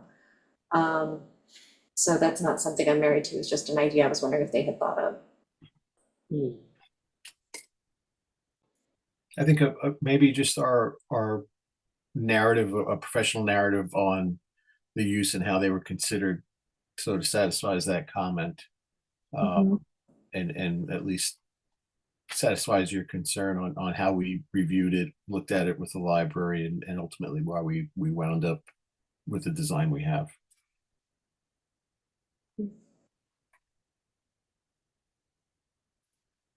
This is what we're looking at with respect to work sessions and meetings in November. So tomorrow we have a work session, but obviously it's too soon to do anything further on this other than if we were to close it and start discussing. November 6th is a work session. We also have a public hearing on the budget that day. So if we were to... Another public hearing now? Yeah, there's 2 public hearings. Yeah. We just set one. Well, we offered. Yes, exactly, yes. So I'm just, November 6th is a work session that does have a public meeting component to it. We also have November 19th, which... We're getting beyond their publishing time. They have to publish well before they send out their meeting notice. And I'm, sorry to set this to Dasney's plan, but this is kind of what we need to do in order to get this done, because they don't even really want to do it in December. They want to push it off till January, but if we get to them and tell them that we've got this, then they'll do it for us in December. Because they have to reapprove us, and we have to go through the whole process, and then all of the pricing and all of that needs to come after, so. Does DASNY need the Department of Health approval? Just our approval? Just your approval, yeah. With subject to. They know where we are with the Department of Health, but it's the site plan and the secra that they're concerned about. Kim, it looks like you want to chime in here. Yeah, just some of the items, I mean, at least, I guess all of them could be handled narratively, but the Suffolk County Department of Health comments, one of which is field verifying all the wells and sanitary systems that adjoin the property so that they can confirm that you don't need a board of review variance. That's very important to the seeker review. I didn't want to get into all the comments of the county health department, but that is one item that it has to be addressed. And maybe it could come in today. I was going to say, it's Chris, you can confirm, it's my understanding that we've had the surveyor out here and gotten all of the information we can possibly get from the neighbors on the location of all the wells and septic systems. Chris, am I correct on that? That is correct. We have updated survey information of all the visible structures that they found, and that has been submitted to Suffolk County Health Department. And board of review variance is not required or is required? Which board of review? Suffolk County Health Department. Are you maintaining, I guess that they were questioning in their coordination comments, questioning that you're meeting the setbacks, the required setbacks for the well.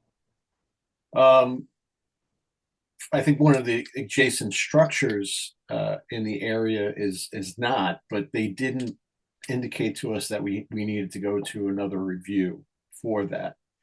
It was more of just exploratory of them getting more information locally. Okay. Because in their letter, it indicates that please note that all neighboring sanitary systems must have a 200-foot minimum setback from the proposed well location. Note if setbacks cannot be maintained, a board of review variance will be required. Yeah, well, all right, I'll bring that up. I think I'll talk with Matt also on that, but we'll bring it up to Suffolk County.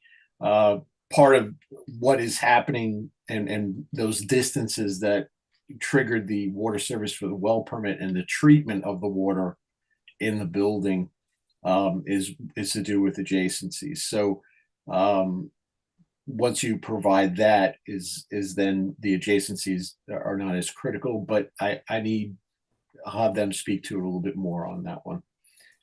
Okay. All right. So, yeah, I mean, the comments that were issued by the county health department actually were issued to the town board to relay on to you, and as an involved agency, you know, the town board has to consider the health department's comments to the board, if that makes sense. So part of the coordinated review is for the town board to ensure the other agencies that their concerns are being addressed. Yes, I you know, and you know, the Suffolk County Health Department, especially going through wastewater, and that's a pretty stringent process with those guys. So, and you have the comments that were provided in that letter, but we have been responding. Our responses have gone in, and we've been working with both departments' offices to make sure that we're Okay, on the great. same page. All right. Right, so our comments was just to provide the status and anything that has gone into the health department. Okay. Thank you. Thanks. So Kim, as far as you completing the secret review, what do you need to have happen? Just answers to the remaining comments, the 6 items that I had put in our memo, Mm-hmm. and then I can complete. Okay, all right, so we have that. How do we close without having final secret determination? I was just about to say. Thank you for saying that. That was kind of my question. I didn't know what.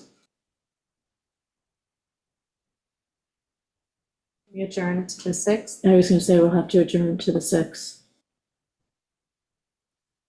That's the next time we meet. Yeah, and by then, can we get the landscape plan? So we'll have that. So when would be the earliest we could possibly get approval from you guys? Right now, we have a work session on the 6th, and then we have a work session on the 19th. We did not schedule anything for the week of Veterans Day. So unless the board wishes to schedule a special meeting that week. I think it would depend on when we got answers to Kim's questions. So we have answers, we have them. Well, yeah, we have Yes. those, but not the ones to the health department. Oh. That's what Kim Gennaro was asking about. So I those- think he outlines in this memo, the answer was what is the status, or the question was what is the status, right? I think the question was more detailed directly from the health department for things that they required in order for the submission to move forward. Kim, am I correct in my reading that? So you all have information from the health department about something that we need to do that we don't know about? Is that correct? I think you should have a copy of it as well. Kim, the library has a copy of the health department letter? Yes. Yeah, we've got all the During- correspondence in from Suffolk County. So are you saying you need health department approval before you can close this? So No, they won't give you approval until seeker's complete. Okay. Typically, you'll get to the point where the last letter of the county health department is, we're looking for the seeker determination and some administrative items. There are, what do you need to complete SECRA again? Can you confirm that with me? we need to see the correspondence back to the county. It's from October, since October 8th. And we need to see how the substantive comments of the county have been addressed. Chris, you have all that, right? I have all of it. Okay, so you And can, if I could jump in here real quick, to something Kim had said earlier, we're going to put together a response package. So everything's in one spot so I can give it to Kim and give it to the town. And it's not piecemeal. Everything's in one comprehensive package. It'll include addressing any comments from wastewater management, Office of Water Resources, the other items that Kim had in her memo. Chris and I, as well as Key Civil, the civil engineer who's designed the water and wastewater, we're coordinating that. We should have something ready to kick back out here within the next couple of days. Great. So, that will be back in Kim's lap in the very near future. thank you, Matt. So once Thank you. Kim has that, then Kim can complete the secret process. Is that correct? Okay. Correct. And so that hopefully, if they have it to you in a couple of days, you would be able to complete it within a few days after that, or what's the process?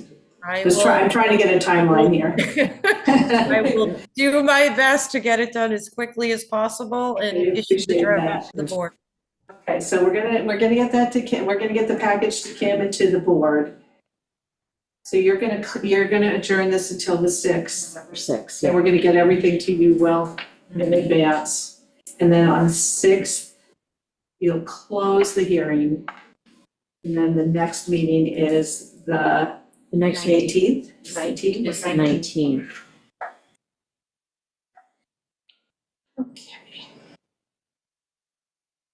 Okay, I have to talk to Dasney and see if we can figure out how to do this and not get put off till January. Yeah, because on the 19th is a work session, and then we'd be able to the town board would discuss it, come up with any stipulations. Then town attorney needs time to write those stipulations into a resolution so we can adopt it on November 25th. So we wouldn't have approval till November 25th? Not unless we can schedule an extra meeting the week of Veterans Day.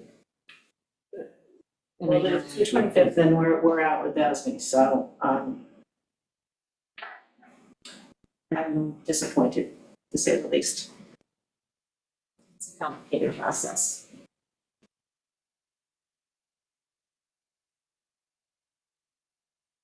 And I know somebody was going to be away. I can't remember when. I'm going to be away. Like towards the end of the week, Mm-hmm. Thursday and Friday. I'm always here. As I say, I'm around the 12th to the 15th.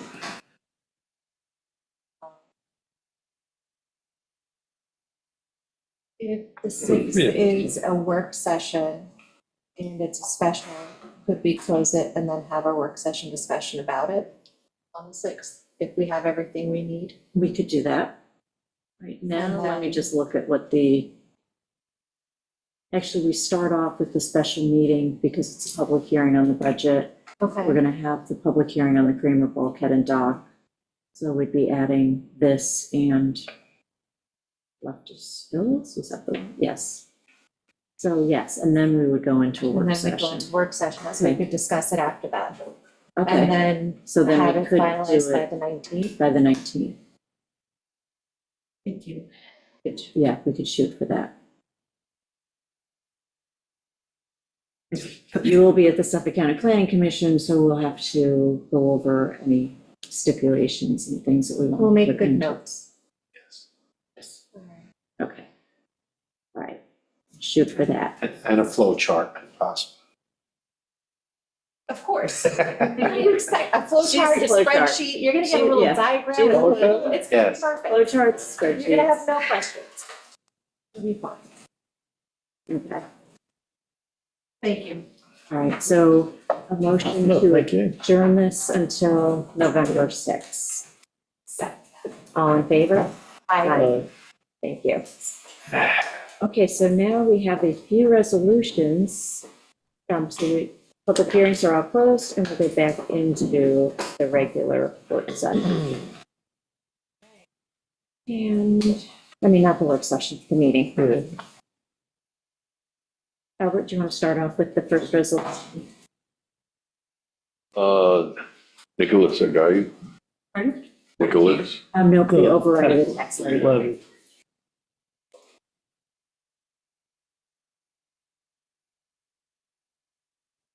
Whereas the public hearing was held on the 20th day of October, 2024, for all interested persons to be heard in favor of or in opposition to a proposed local law entitled Override of the Tax Levy. Now therefore be it resolved that the town board does hereby adopt local law number 17, 2024, of which provides as follows.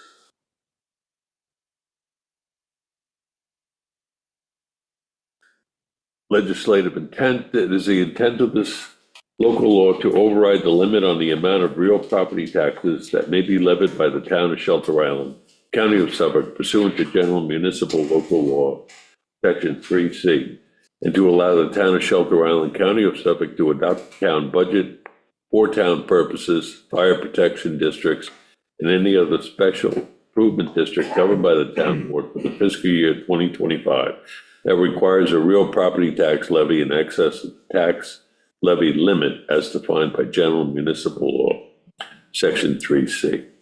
Authority of the local law is adopted pursuant to subdivision 5 of general municipal law, section 3C, which expressly authorizes the town board to override the tax levy limit by the adoption of a local law approved by vote of 60% of the town board. Section 3, tax levy limit override. The town board of the town of Shelter Island is hereby authorized to adopt a budget for the fiscal year 2025 that requires a real property tax levy in excess of the limits specified in general municipal law. 3C. Section 4, severability.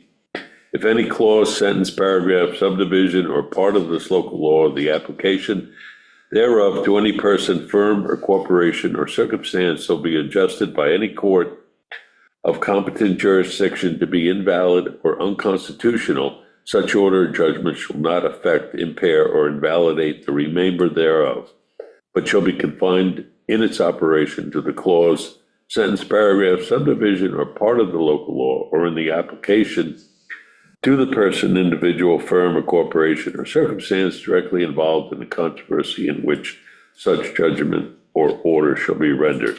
Effective date, this local law shall take effect immediately upon filing with the Secretary of State. So moved. Second, all in favor? Discussion. Oh, sorry. So, what's the timeline on passing this vis-a-vis passing the budget? Do we have to do this now? Yes. Or can we do it? No, we have to. Yeah, no, and same thing with the fire district, because I have like years of experience with that one. The fire district always passes a resolution to override the tax levy limit, although most years they have not had to exceed it. But it's just a protective measure so that we are in compliance with the law.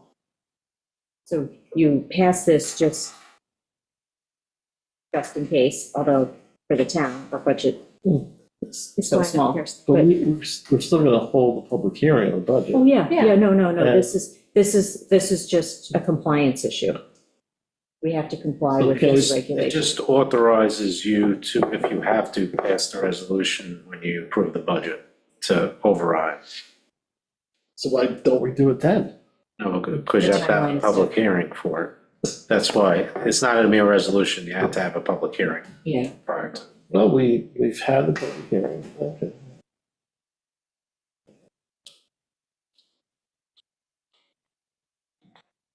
It's approved because you're at 7 point whatever percent. Yeah. You need to pass this if you're going to be over 2%. Oh, yeah, no, my question is, why now and not? It needs to be adopted by town law before the budget. Before we can pass the Must budget, be a it has to local be filed with the Secretary of State prior to the budget passing. Every year.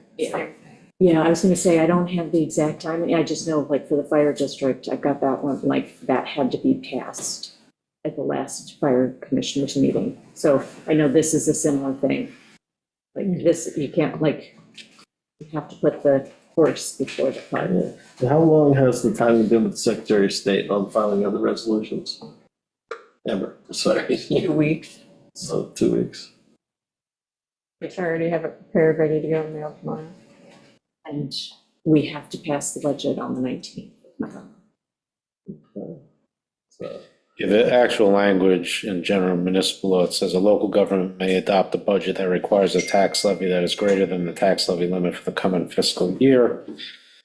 Only if the governing body of such local government first enacts by a vote of 60% of the total vote, a local law to override such limit. So you have to first do that. and that's passed on the 19th, so we have to do it by the 5th, And the which next is meeting is the election 6th. day. And the next meeting is the 6th, so. So it has to be passed today. Yeah.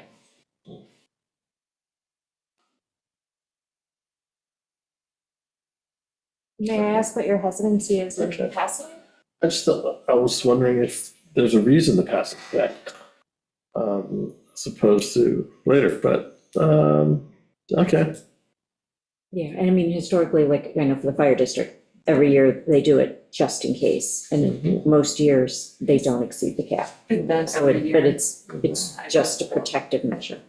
And the other thing is, we haven't finished the full review and have come out with the final budget. And I was just wondering if there was, This doesn't lock you That's fine. into anything. I know, It's it just doesn't, that but there's umbrella. also no reason to do it unless you have to. But apparently We they have to. have. No We matter have what, to. we're gonna go over 2%. Yeah. No, yeah. There's no way not to. If we can pass them together, that would be better, because once we have the final budget, then. Still gonna be over 2%. But there's still That's stuff to negotiate, okay. Yeah. Okay, that was my question. end of discussion. All in favor? Aye. Aye. No? Aye. Okay. Motion carries. Whereas a public hearing was duly held on the 28th day of October 2024 to hear any and all persons either for or against a local law entitled Local Law Amending Chapter 126 entitled Vehicles and Traffic, to add a stop sign at the corner of Rebel Road and Worthy Way, and to remove certain yield signs on West Neck Road and Worthy Way. Now therefore be resolved, the town board does hereby adopt local law number 18-2024, which provides as following. Be it enacted that the town board of the town of Shelter Island as follows. Legislative intent is the town board determine that based on the combination of traffic flow, driver behavior, and the existing signage in order to protect life, safety, and the welfare of persons traversing the area of the intersection of West Neck Road and Worthy Way, the stop sign shall be installed at the corner of Rebel Road and Worthy Way, and the yield signs located at certain points on West Neck Road and Worthy Way shall be removed. And that's what follows in the text. The purpose of this local law is to protect the health, safety, and welfare of those who traverse the area of the intersection of West Neck Road and Worthy Way. So moved. Second, all in favor? Aye. Motion carried. Whereas Moran Eisenberger and Lauren Brown, 102 Peconic Avenue, have petitioned the town of Shelter Island for permission to remove and dispose of existing 75-foot jetty, construct a new 70-foot low-profile jetty as per plan submitted by Costello Marine dated April 16, 2024. And whereas a public hearing was duly held on the 28th day of October 2024 for all interested persons to be heard in favor of or in opposition, now therefore be it resolved that pursuant to NYC RR 617.5 C2, this application is deemed a type 2 action.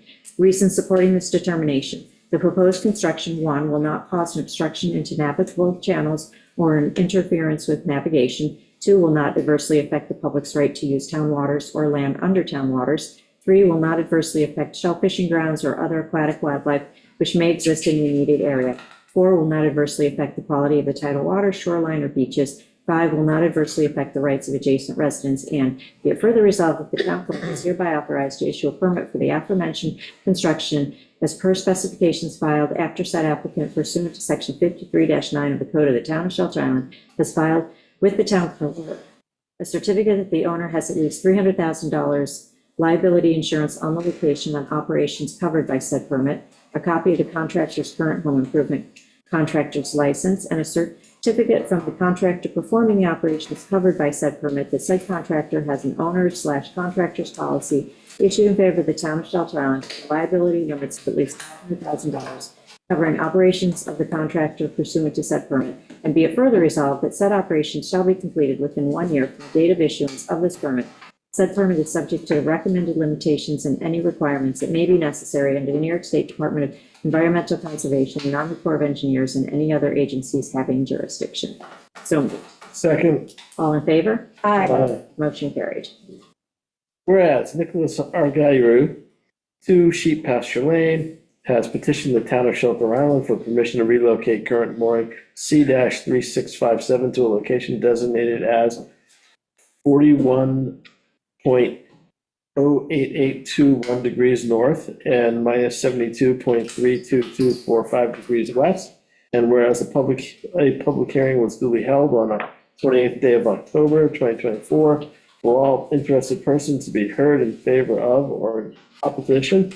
Now therefore be it resolved that the town clerk is hereby authorized to issue a permit for the aforementioned installation and at a location designated as latitude 41.08809 degrees north and longitude minus 72.32281 degrees west, per WMAC recommendation. So moved. Second. All in favor? Aye. Motion carried. I will entertain a motion to close this meeting. Second. No, let's go longer. All in favor? Aye. Aye. Thank you, everyone.